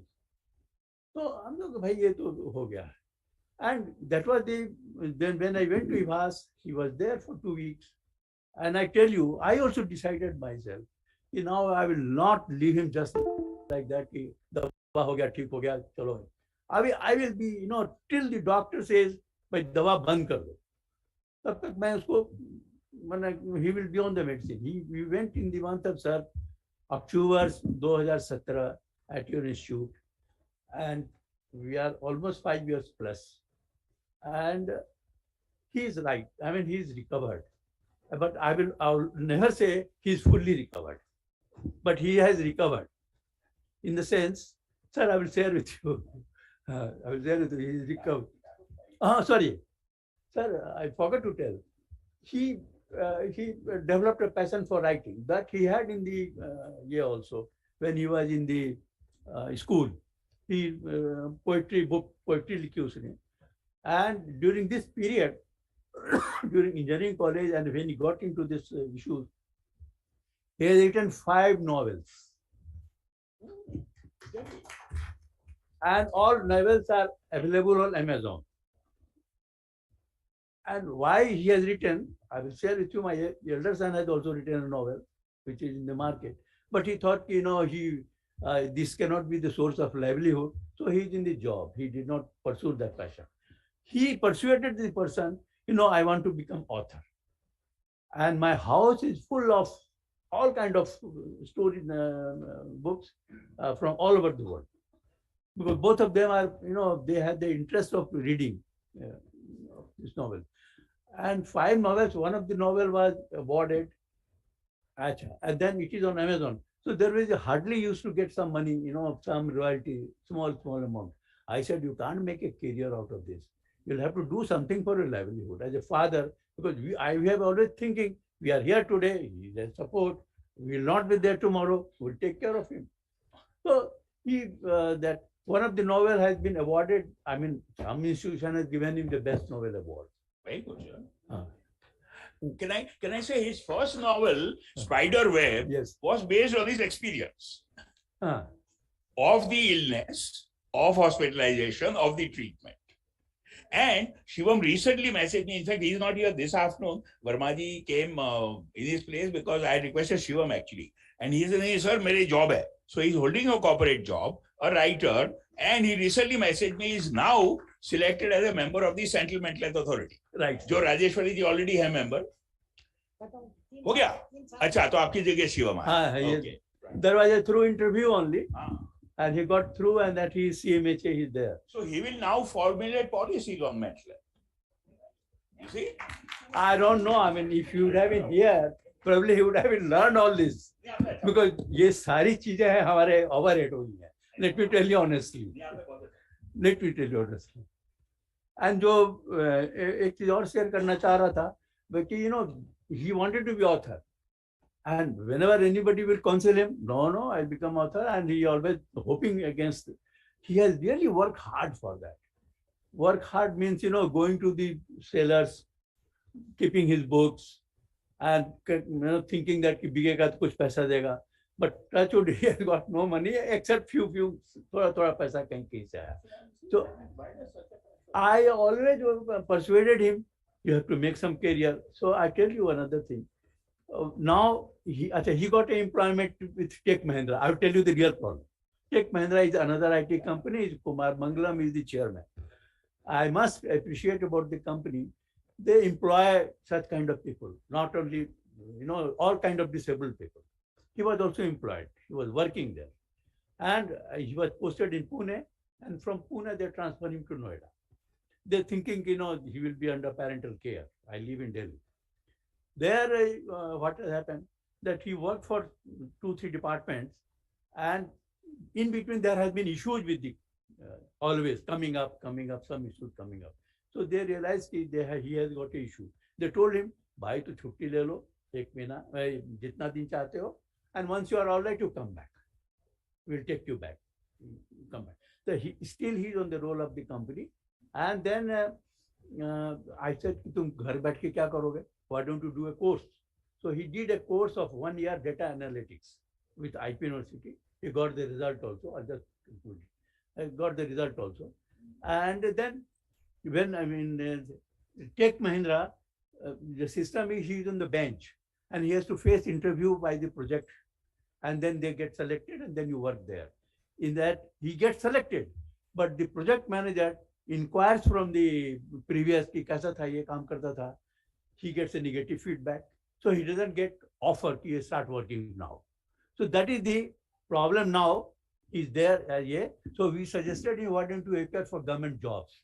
So he is preparing for competition examination, and we are hoping he will succeed somewhere and get into job. That is all about I want to say. Thank you so much, Mr. Verma. And very important thing that also can be distilled from what Mr. Verma was sharing was about the struggle to get a stable livelihood, and in that whether a person with mental illness can openly disclose that I am a person living with mental illness. It may not be the case with so many companies. So that's again, question that we have to further, debate upon.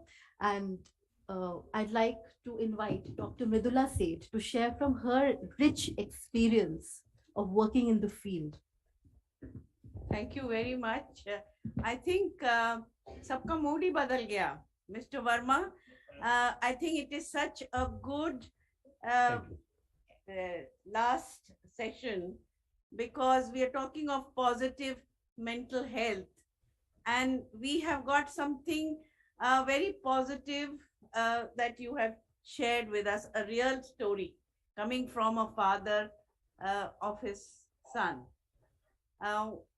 I want to focus, but I am a secondary caregiver for my nephew, and I have seen the benefit of his being associated with an NGO, Sambandh Health Foundation, and how that NGO has helped him.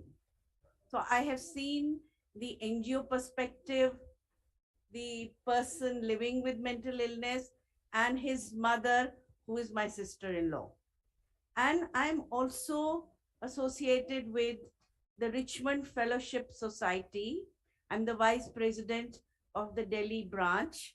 The Richmond Fellowship Society, RFS India, has 4 branches, and the one that I am working with is in Greater Noida. We have a halfway home. It's a residential facility, and I happen to be a secretary for 3 years. So I can tell you that the kind of administrative challenges of running a halfway home, it really was very challenging. Basically, I'm an educationist and I am a life skills practitioner. And I believe building life skills is the secret for positive mental health. And it's a lifelong process. It goes on throughout one's life for all of us. And for people with special needs, it's even more difficult. I am very passionate about working with youth because I was teaching in Delhi University College for 25 years before I took voluntary retirement to join the UN as an advocate, the technical advisor for youth and adolescents. So I enjoy working with young people. I see a lot of potential, and what I would like to share with you is my experience of partnership. Partnership between young people, educational institutions, NGOs, families, and the corporate sector. Because we have the Mental Health Care Act, it is in place, but simply by having a policy, it does not mean that at the ground level, it is going to be implemented. It is we, and we have to work together. Because I was teaching in a college, I used to take my students to NGOs for their field experience. And it's the experiential learning which I feel is important for building the life skills of young people who are very, very vulnerable. And I feel they are the best advocates for mental health. So identifying, motivating them to become mental health advocates is not just doing something for their peers or for the community, but also for themselves. Because it's only when you give, when you share, and they are the best people to really identify who is at risk amongst themselves. And they can easily point out and be a link between the people who are vulnerable and the professionals from whom they can get help. CSR is now, the corporate sector is giving funds to NGOs. But let me share with you that it's very difficult for NGOs to get funds under the CSR because the companies want ready projects where they can show results. And in mental health, we work very hard, but we cannot show results. We don't have indicators by which the corporate sector can decide beforehand. Of course, if you want to have training, so many trainings done, so many people attended, you can get funds for that. But that's not all. What we want is, how do the people, the persons living with mental illness, how does it impact them?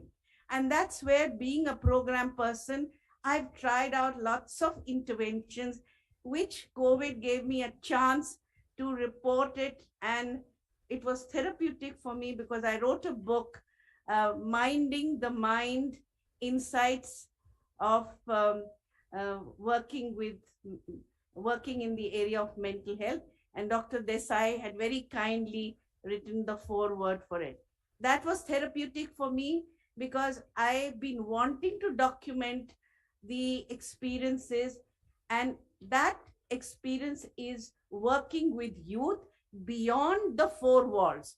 So it's beyond the four walls is what we are talking about, that if you have somebody living with mental illness, let them come out, meet other people beyond the four walls of the house. If it is an educational institution, beyond the four walls of the campus. Within the campus also, you have your peer educators. And we have been, and our NGO has an MOU with the Bajaj Institute in Greater Noida. So we train students to become mental health advocates and go out in the community and do something to create awareness and to remove or at least reduce stigma. And what is very important is that every district has a district mental health program. It's a government program.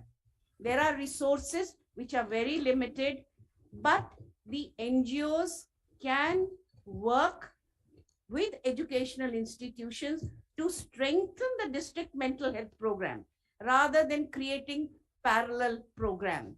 And that is what I think is the mission and the vision that I would like to share with all of you. Thank you.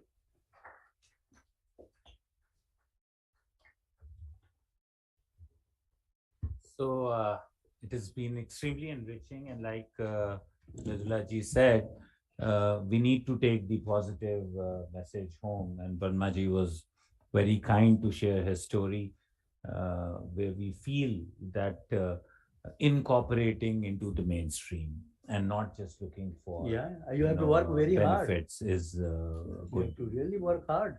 way All forward. through.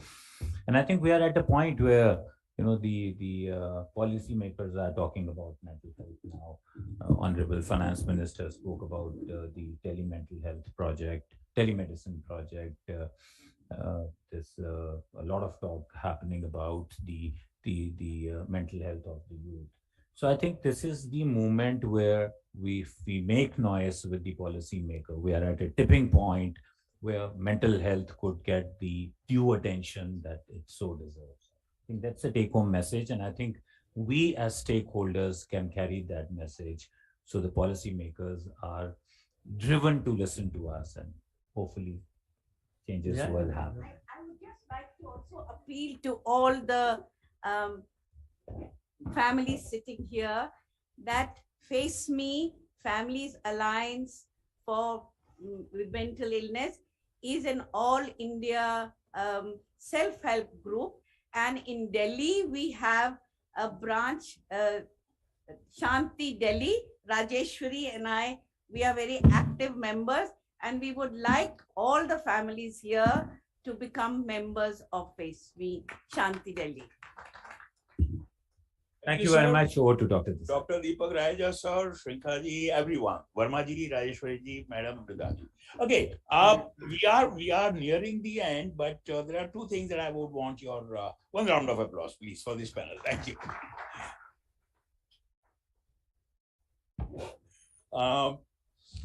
One is we haven't heard the fulcrum for Manovikas and for all this symposium.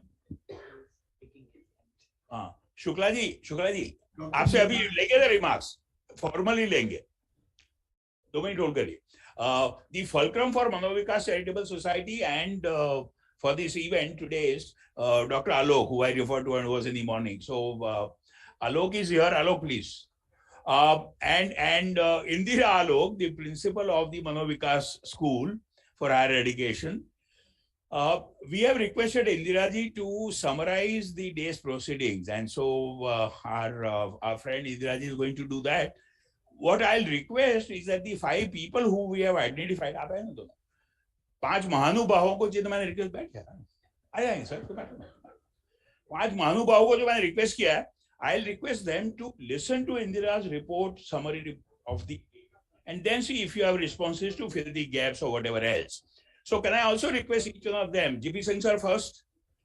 Sir,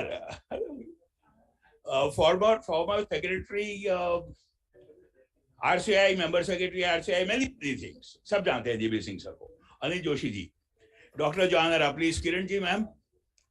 At least after Indira's report, a few remarks if we can have. And one more I forgot. Who did I forget? Oh, Shukla ji. Ji sir. आपसे हम formal remark लेंगे अभी इंदिरा जी के support के बाद. Please एक कुर्सी आगे प्लीज. वो आगे ले लो.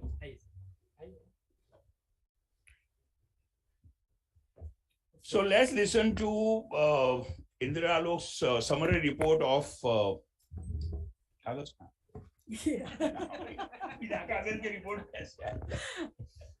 right. Please. Thank you, sir, for giving me this opportunity. आज के इस कार्यक्रम में 3 सेशन में कार्यक्रमों को बांटा गया था, और उससे पहले सबसे पहले ओपनिंग सेशन में welcome address professor doctor Nimesh ji Desai द्वारा दिया गया, जिसमें उन्होंने पिछले बहुत ही कम दिनों में ये चर्चा हुई कि किस तरह से हमें मेंटल हेल्थ इश्यूज के बारे में, स्पेशली विथ PIDD के बारे में बात करना चाहिए, और उनके छत्र छाया में आज हम यहाँ बैठे हैं. बहुत कम समय में बहुत बड़ी चीजों को हमने किया. So thank you sir, thank you so much for your guidance. And welcome address के पहले चरण में डॉक्टर JM वाधवान जी ने हमें इंडियन सिनेरियो के बारे में बताया कि क्या चल रहा है अभी तक, कितने %, जिस तरह से दूसरी बीमारियां बढ़ रही है उसी तरह से मेंटल हेल्थ इश्यूज भी बढ़े जा रहे हैं हमारे भारत में, और हमें इसमें किसी और चीज का सहारा नहीं लेना चाहिए. जैसे बहुत सारे लोग झाड़ फूक, तंत्र मंत्र और बहुत सारी चीजों का सहारा ले लेते हैं, उससे हमें बचना चाहिए. और दवाइयाँ के बारे में बहुत लोगों का मिथ है कि हमें नुकसान कर रही है, इसलिए हमें छोड़ देना चाहिए बिना डॉक्टर के सलाह के. तो इससे भी हमें इन चीज़ों से हमें अपने आप को बचाना चाहिए. द सेकेंड सेशन में एड्रेस में डॉक्टर विशाल छाबड़ा जी ने बहुत अच्छी बातें कही है, जिसमें उन्होंने कहा कि कोविड के दौरान सभी को मेंटल हेल्थ इश्यूज के बारे में पता चला, और सब अपने घरों में और अपने आसपास अपने दोस्तों से भी इसके बारे में चर्चा करने लगे. लॉ तो कई बन गए हैं, कानून कई बन गए हैं, लेकिन उसके ऊपर काम कितना हो रहा है इसके बारे में जानना बहुत जरूरी है, और हम सब जानते हैं रियलिटी क्या है। मैडम स्तुति कक्कर जी ने बहुत अच्छे तरीके से, मैम से जब भी मैम को सुनती हूँ या जानती हूँ तो खास करके मैम का ये इशू रहता है कि किस तरह से बच्चों के मेंटल हेल्थ के बारे में बात किया जाए। एब्यूजेस होते हैं, बहुत कम लोग बाहर निकल के बोलते हैं, या आपके सामने बातें आई या नहीं आई, इस सब के बाद भी जो person with intellectual and developmental disability वाले स्टूडेंट हैं उनके मेंटल हेल्थ के बारे में कैसे सोचा जाए, कैसे काम किया जाए, उसके ऊपर में ज़्यादा से ज़्यादा काम करने की ज़रूरत है। हमारे पहले सेशन में doctor Deepak Gupta and mister JC Gupta ji moderator रहे, जिसमें हमारे साथीगण थे doctor Vandana Sharma, CA Shivani Lohiya ma'am, Puvali ma'am, Indu Sharma ma'am, Rashmi Singh ji और जावेद अहमद जी। इन सब के बातों से सभी ने अपना अपना अनुभव शेयर किया, और इसमें डॉक्टर पुवाली मैम का बहुत अच्छा बात था कि इंक्लूसिव सेटअप बन तो गया है, लेकिन छोटी छोटी चीज़ें हैं जो रह गई है, जिसके कारण से प्रॉब्लम्स अभी भी चल रहा है। तो बहुत छोटी चीज़ों को हम किस तरह से ख़त्म करें और कैसे आगे उससे निकल सकते हैं। मैडम शिवानी लोहिया जी ने कहा कि किस तरह से अगर आप अपने आप को ये मान लो कि ठीक है बच्चा है, उसको छोड़ दो, बच्चे की तरह ट्रीट करो, और मेन बात की फाइनेंशियल तैयारी करें अगर हमारे पास PIDD या किसी भी तरह के डिसेबल बच्चे हैं। इंदु शर्मा मैम ने अपने अनुभव में राहुल की स्टोरी बताई कि किस तरह से वो कोविड के दौरान अकेलापन महसूस कर रहा था, और रश्मि सिंह जी ने इंक्लूसिव सोसाइटी के बारे में बात कही, और मिस्टर जावेद ने जम्मू कश्मीर में हो रहे challenges specially women with IDD के बारे में बात किया कि किस तरह से वहाँ पे चीज़ें चल रही हैं। हमारे सेकेंड सेशन में डॉक्टर उमा कुमार जी और डॉक्टर पंकज जी हमारे साथ मॉडरेटर के रूप में थे, जिसमें पैनलिस्ट के रूप में Sangeeta ji, Mrs Aloka Guha ma'am, doctor Himanshu Das sir, Sumitra Prasad and Mrs Gunjan Singh थी। इन सभी के बातों से ये निष्कर्ष निकलता है कि हमें इंक्लूसिव सोसाइटी, इंक्लूसिव लिविंग की बात की जानी चाहिए। रियल प्रॉब्लम क्या है ग्राउंड लेवल पे उतर के देखिए, वहाँ पे काम कीजिए, और लॉन्ग टर्म गवर्नमेंट के साथ काम होना चाहिए। सरकार की जिम्मेदारी बनती है कि कहीं ना कहीं हमारे लोगों की देखरेख में हमें मदद करें। और गुंजन सिंह जी ने बहुत अच्छी बात कही कि सिर्फ दिल्ली या मेट्रो सिटी में ही सेंसिटाइजेशन होने से नहीं होगा, देखें तो कि भारत के हर कोने में सेंसिटाइजेशन जा रहा है या नहीं जा रहा है। एंड बहुत अहम बातें इसमें से निकल के आई कि गार्डियनशिप होना चाहिए, अवेयरनेस होना चाहिए।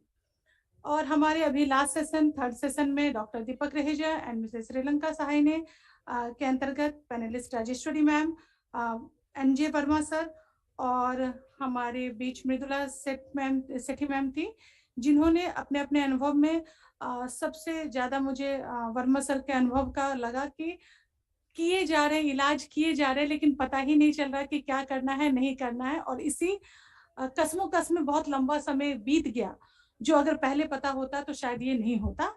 और बहुत अच्छे से अभी उन्होंने अपनी स्टोरी बताई, तो थैंक यू सर।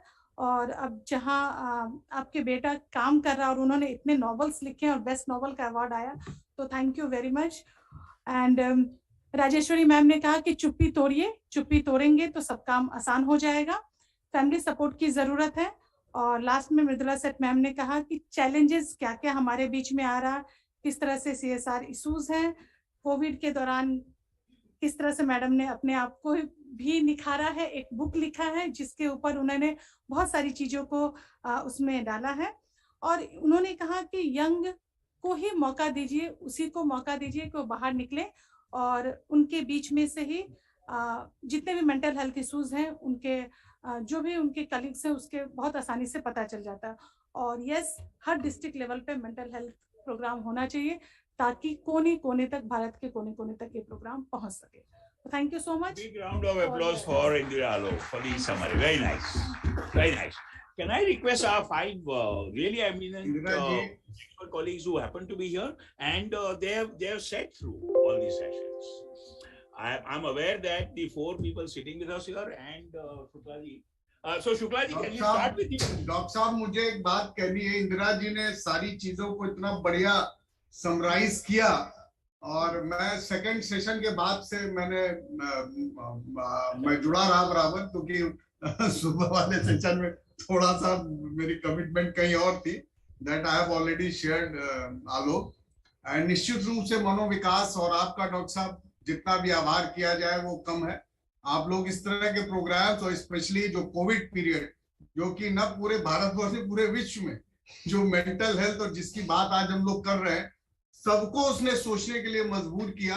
और जो चुप्पी तोड़ने की बात, अपनी कहने की बात, ये सारी बातें आज हो रही हैं। चूंकि मेरा विषय, मैं लीगल बैकग्राउंड का आदमी हूँ और डिसेबिलिटी में काम करते हुए मुझे भी 10-12 वर्ष का अनुभव हो गया। और निश्चित रूप से इंटेलेक्चुअल डिसेबिलिटी जो राष्ट्रीय न्यास की दिव्यांगता है, पूरे विश्व में अभी तक इसका कोई ऐसा तोड़ तो निकला नहीं। सीवियरिटी घट बढ़ जाती है लोगों के उसमें, जैसे वर्मा जी ने अभी शेयर किया कि लोग समझते समझते, और डॉक्टर देसाई इसके उदाहरण है, और जो चाइल्ड स्पेशलिस्ट है, कि भाई वो समझते समझते माँ बाप का कितना समय निकल जाता है। गोल्डन पीरियड रिकवरी का जो बच्चे का रिहैब प्रोसेस का होता है वो निकल जाता है। बस मैं एक बात को पॉइंट आउट करके अपनी बात को समाप्त करूंगा।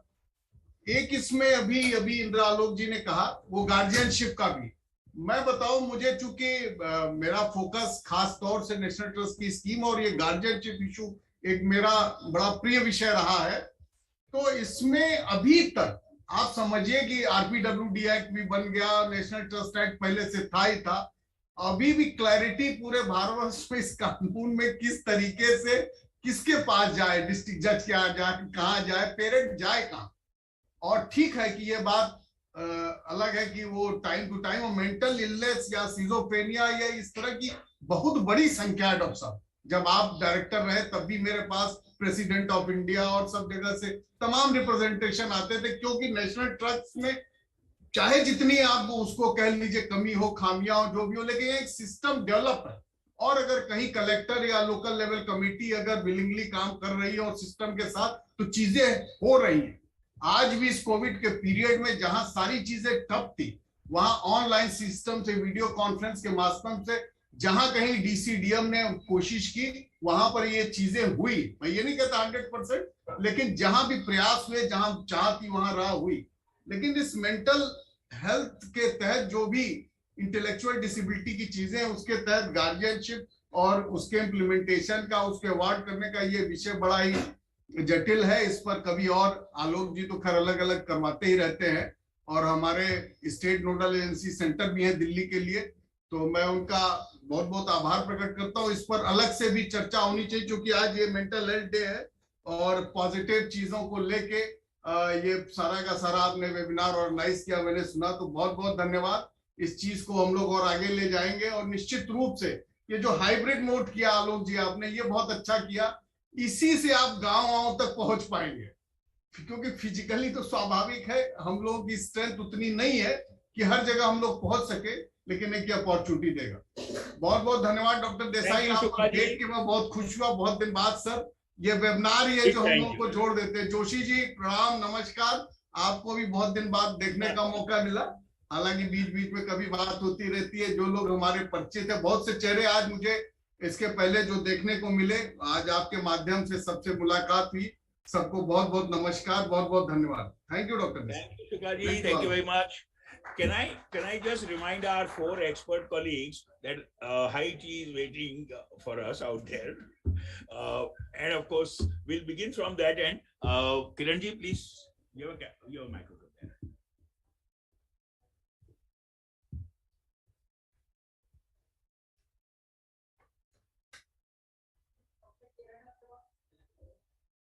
मैं डॉक्टर किरण अग्रवाल, मैं एक चाइल्ड स्पेशलिस्ट हूँ, रिटायर्ड गवर्नमेंट सर्वेंट हूँ।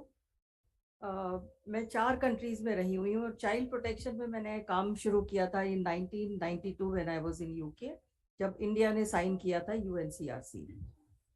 तो एक्चुअली और मैंने इंडियन एकेडमी ऑफ पीडियाट्रिक्स का एक चैप्टर चाइल्ड अब्यूज पे डेवलप किया था, और कोई गाइडेंस नहीं था, बिल्कुल ज़ीरो गाइडेंस था उस वक्त। और सभी कुछ NGO से ये क्या चाइल्ड राइट्स क्या होता है और डिसेबिलिटी क्या होता है, और वहाँ से शुरू किया था, और खुद लर्न करके ग्रास रूट लेवल से। और फिर उसके बाद में मैं आज अब इस स्टेज पे हूँ कि मैं अब पॉलिसी लेवल पे काम करती हूँ कि आई वांट कि जो हम बात करते हैं ना कि ये होना चाहिए वो होना चाहिए, बात वही रह जाती है। बट मैं उसको कोशिश करती हूँ कि ग्रास रूट लेवल से उसको उखाड़ के उसका रूट कॉज क्या है, कहाँ से उसकी बिगनिंग होती है और क्या उसमें उसमें क्या एक्टर्स होते हैं, डिपार्टमेंट्स क्या होते हैं और कोऑर्डिनेशन है भी या नहीं है और क्या हो सकता है, और उसमें से मैं ये निकालती हूँ कि पॉलिसी लेवल पे उसको कैसे उसको किया जाता है और मैं कर भी लेती हूँ। कुछ में जो आज जो डिस्कशन में जो निकला था, एक तो एलडी पे किसी ने ये कई लोगों ने बोला था कि टीचर्स की ट्रेनिंग होनी चाहिए। इसमें क्या डिफरेंस है, एक जो पीडियाट्रिशियंस जो या साइकियाट्रिस्ट या साइकोलॉजिस्ट एक जो डायग्नोज करते हैं एलडी, वो बहुत अलग चीज होती है। और एक मैं ट्रेनिंग ऑफ ट्रेनर्स भी करवा चुकी हूँ उसमें नॉर्थ जोन का, जिसमें 7 स्टेट्स आती है as Indian academy of paediatrics, जिसमें 143 टीचर SCRT के टीचर ट्रेनर्स ने उन्होंने भी ये किया था, पार्टिसिपेट किया था इसमें। तो इसमें एक्चुअली क्या है कि जो ये बोला जाता है ना, RCI के लोग भी हैं यहाँ पे कि टीचर्स की ट्रेनिंग नहीं होती है, उसमें बहुत कम इनकॉर्पोरेट किया गया है। तो इसमें प्रॉब्लम क्या है, जो एक्सपर्ट्स जो डायग्नोज करते हैं वो अलग चीज है, बट टीचर्स को चाहिए जो फर्स्ट उसमें बच्चे के उसमें आते हैं, कांटेक्ट में आते हैं, तो उनको एक चेकलिस्ट दे दी जाए 10 पॉइंट्स की कि बच्चा ये नहीं करता है और उसमें कोई स्कोरिंग सिस्टम डेवलप करने की जरूरत है, और उनको फिर टीचर्स को बता दीजिए इससे स्कोर कम है या ज्यादा है तो आप उसको बच्चे को एक्सपर्ट के पास भेजिए उसके असेसमेंट के लिए। तो ये कैसे जब तक ये नहीं बनेगा, RCI के पास ऐसा कोई चीज नहीं है कि जिसमें कि वो टीचर वो ट्रेनिंग कर सके। और ये इस तरह की एक सिर्फ सर्वप्रिया चड्ढा एक सर्व शिक्षा अभियान में है, उन्होंने कुछ न्यूयॉर्क से कुछ डिप्लोमा कुछ किया था, एक उनके पास ही सिर्फ एक चेकलिस्ट मेरे को एक मिली थी। महाराष्ट्र में उन्होंने कुछ मराठी में कुछ तो भी बनाया है, बट ऐसी कोई ऑथेंटिक चेकलिस्ट हमारे पास नहीं है जो टीचर्स को, जो RCI को दी जा सके और RCI उसको टीचर्स ट्रेनिंग प्रोग्राम में इंकॉर्पोरेट कर सके। राइट, एक ये। अच्छा, एक हमारे कंट्री में गवर्नमेंट में चाइल्ड डेवलपमेंट सेंटर्स नहीं है, जहाँ से मतलब किसी का बच्चा जब वो पेरेंट्स देखते हैं कि हमारे एज के साथ के बच्चे जो हैं, बच्चे के साथ के जो एज के बच्चे हैं वो इतना कुछ कर लेते हैं और हमारा बच्चा नहीं करता है, वो डॉक्टर्स के पास जाते भी हैं, पीडियाट्रिशियंस के पास जाते भी हैं और वो बोलते हैं कि हमारा बच्चा, उनको क्योंकि पीडियाट्रिशियंस को भी नहीं मालूम है क्योंकि चाइल्ड डेवलपमेंट सेंटर्स है ही नहीं। डेवलपमेंटल पीडियाट्रिक्स जो है, बाकी सब कुछ स्पेशलिटीज हाई टेक हो गई हैं, मगर डेवलपमेंटल पीडियाट्रिक्स अभी भी बिल्कुल प्रीलिमिनरी लेवल पे है, कोई ऑथेंटिक ट्रेनिंग प्रोग्राम्स नहीं है। एक मौलाना आजाद में एक चाइल्ड डेवलपमेंट सेंटर है, डेजिग्नेटेड चाइल्ड डेवलपमेंट सेंटर है। वो किस तरह से आया था, एक ऑटिज्म के बच्चे के पेरेंट्स पीडियाट्रिशियन के पास जाते थे, सर हमारा वो डॉक्टर साहब हमारा वो बच्चा उसके साथ के बच्चों के जैसे नहीं करता है, तो वो क्योंकि पीडियाट्रिशियंस ये तब की बात है, अर्ली 2000 की बात है ये, तो डॉक्टर बोलते थे कि नहीं कोई बात नहीं, हो जाएगा, थोड़ा और बड़ा हो जाएगा तो कर लेगा। तो फिर उसके बाद में जब वो 7 साल का था तो उन्होंने कहीं से प्राइवेटली डायग्नोज करा लिया, बच्चा autism as a autistic diagnose हो गया। उसके बाद में फिर वो पेरेंट्स कोर्ट में चले गए, कोर्ट में, हाँ जल्दी करो, कोर्ट में चले गए वो, चलिए हाँ। तो इस तरह से एक ये कोर्ट के इंटरवेंशन से ये सेंटर बना था। प्राइवेट में तो काफी कुछ चाइल्ड डेवलपमेंट सेंटर्स हैं, मगर गवर्नमेंट में नहीं है।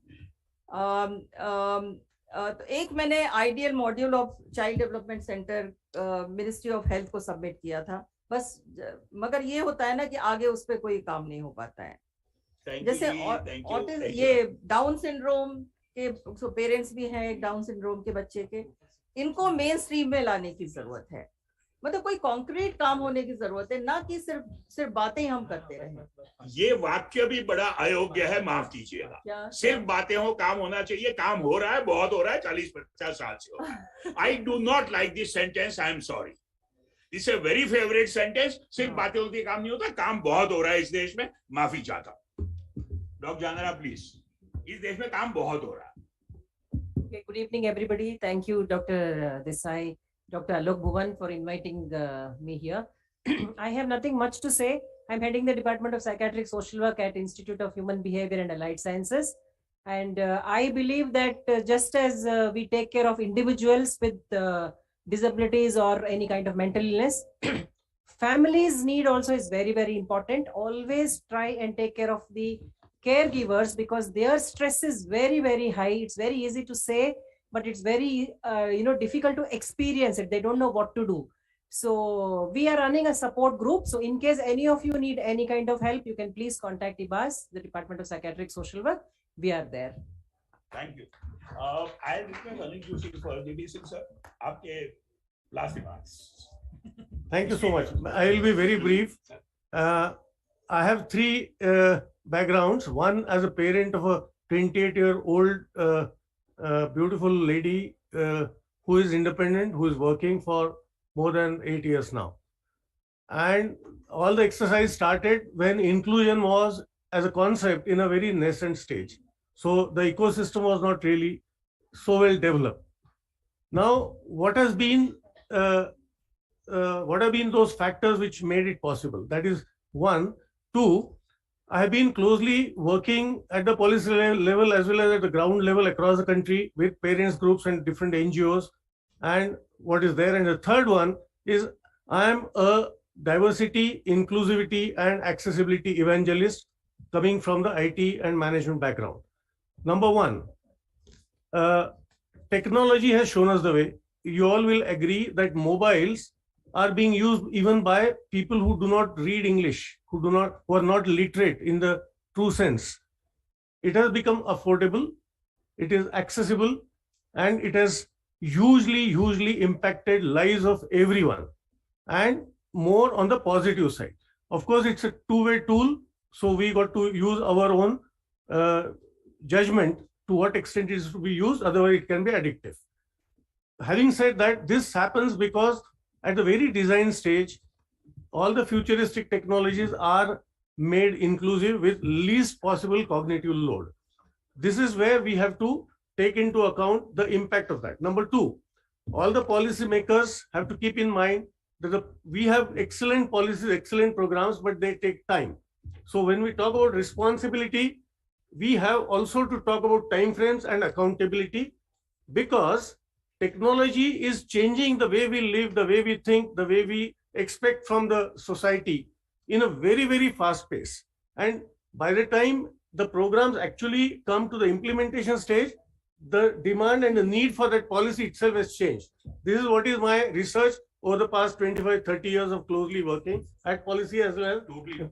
Thank you, sir. Totally. And the third one, the reason why we could manage to make our daughter independent and self-dependent to the extent possible, and I have to rush to pick her up from her job, is because we identified all those parameters. See, inclusion is a very big agenda.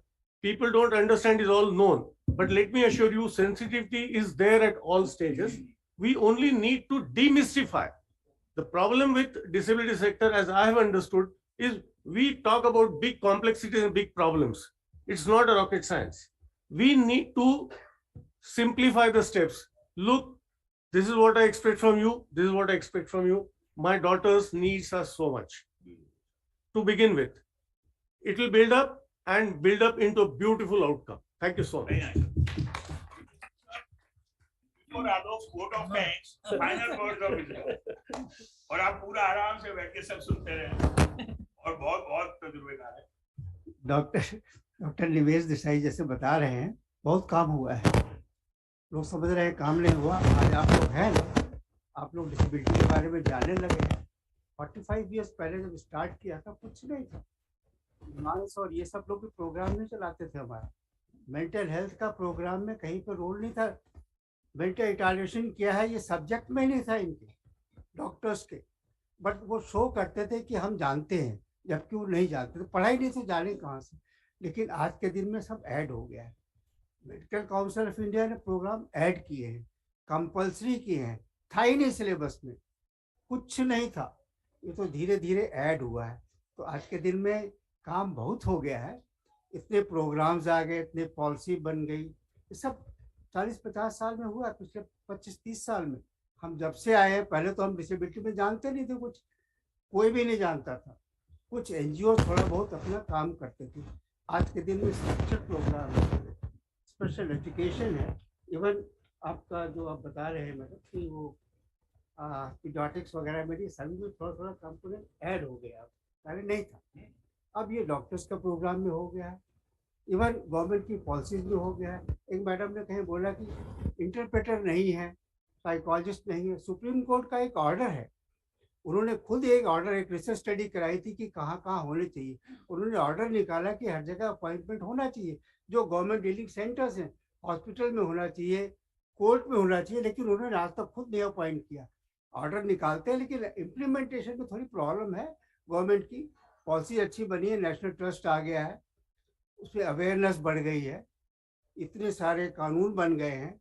Inclusion के बारे में बात कर रहे हैं। Disability में पहले general education वाले पूछते नहीं थे स्पेशल एजुकेशन को, आज के दिन में पूछ रहे हैं। आईडीसी प्रोग्राम बन गया है, एसएसए हो गया है। अनुप्रिया चड्ढा को मैं जानता हूँ, जब वो आई थी शुरू में हमारे पास, तो क्या करना है उनको यही नहीं पता था, अमेरिका से करके आई, लेकिन धीरे धीरे उन्होंने पूरा ऐड किया।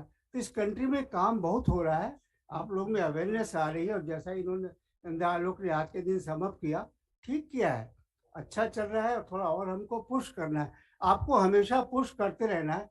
देखिए गवर्नमेंट सोती रहती है, गवर्नमेंट को उन्हीं की पॉलिसी उनके बारे बताइए, कोर्ट में जाइए, आप उनको हाईलाइट करिए कि ये नहीं किया इन्होंने। गवर्नमेंट करती है, गवर्नमेंट के पास उतना टाइम नहीं है इस चीज़ पे फोकस करने का, अदरवाइज गवर्नमेंट करेगी।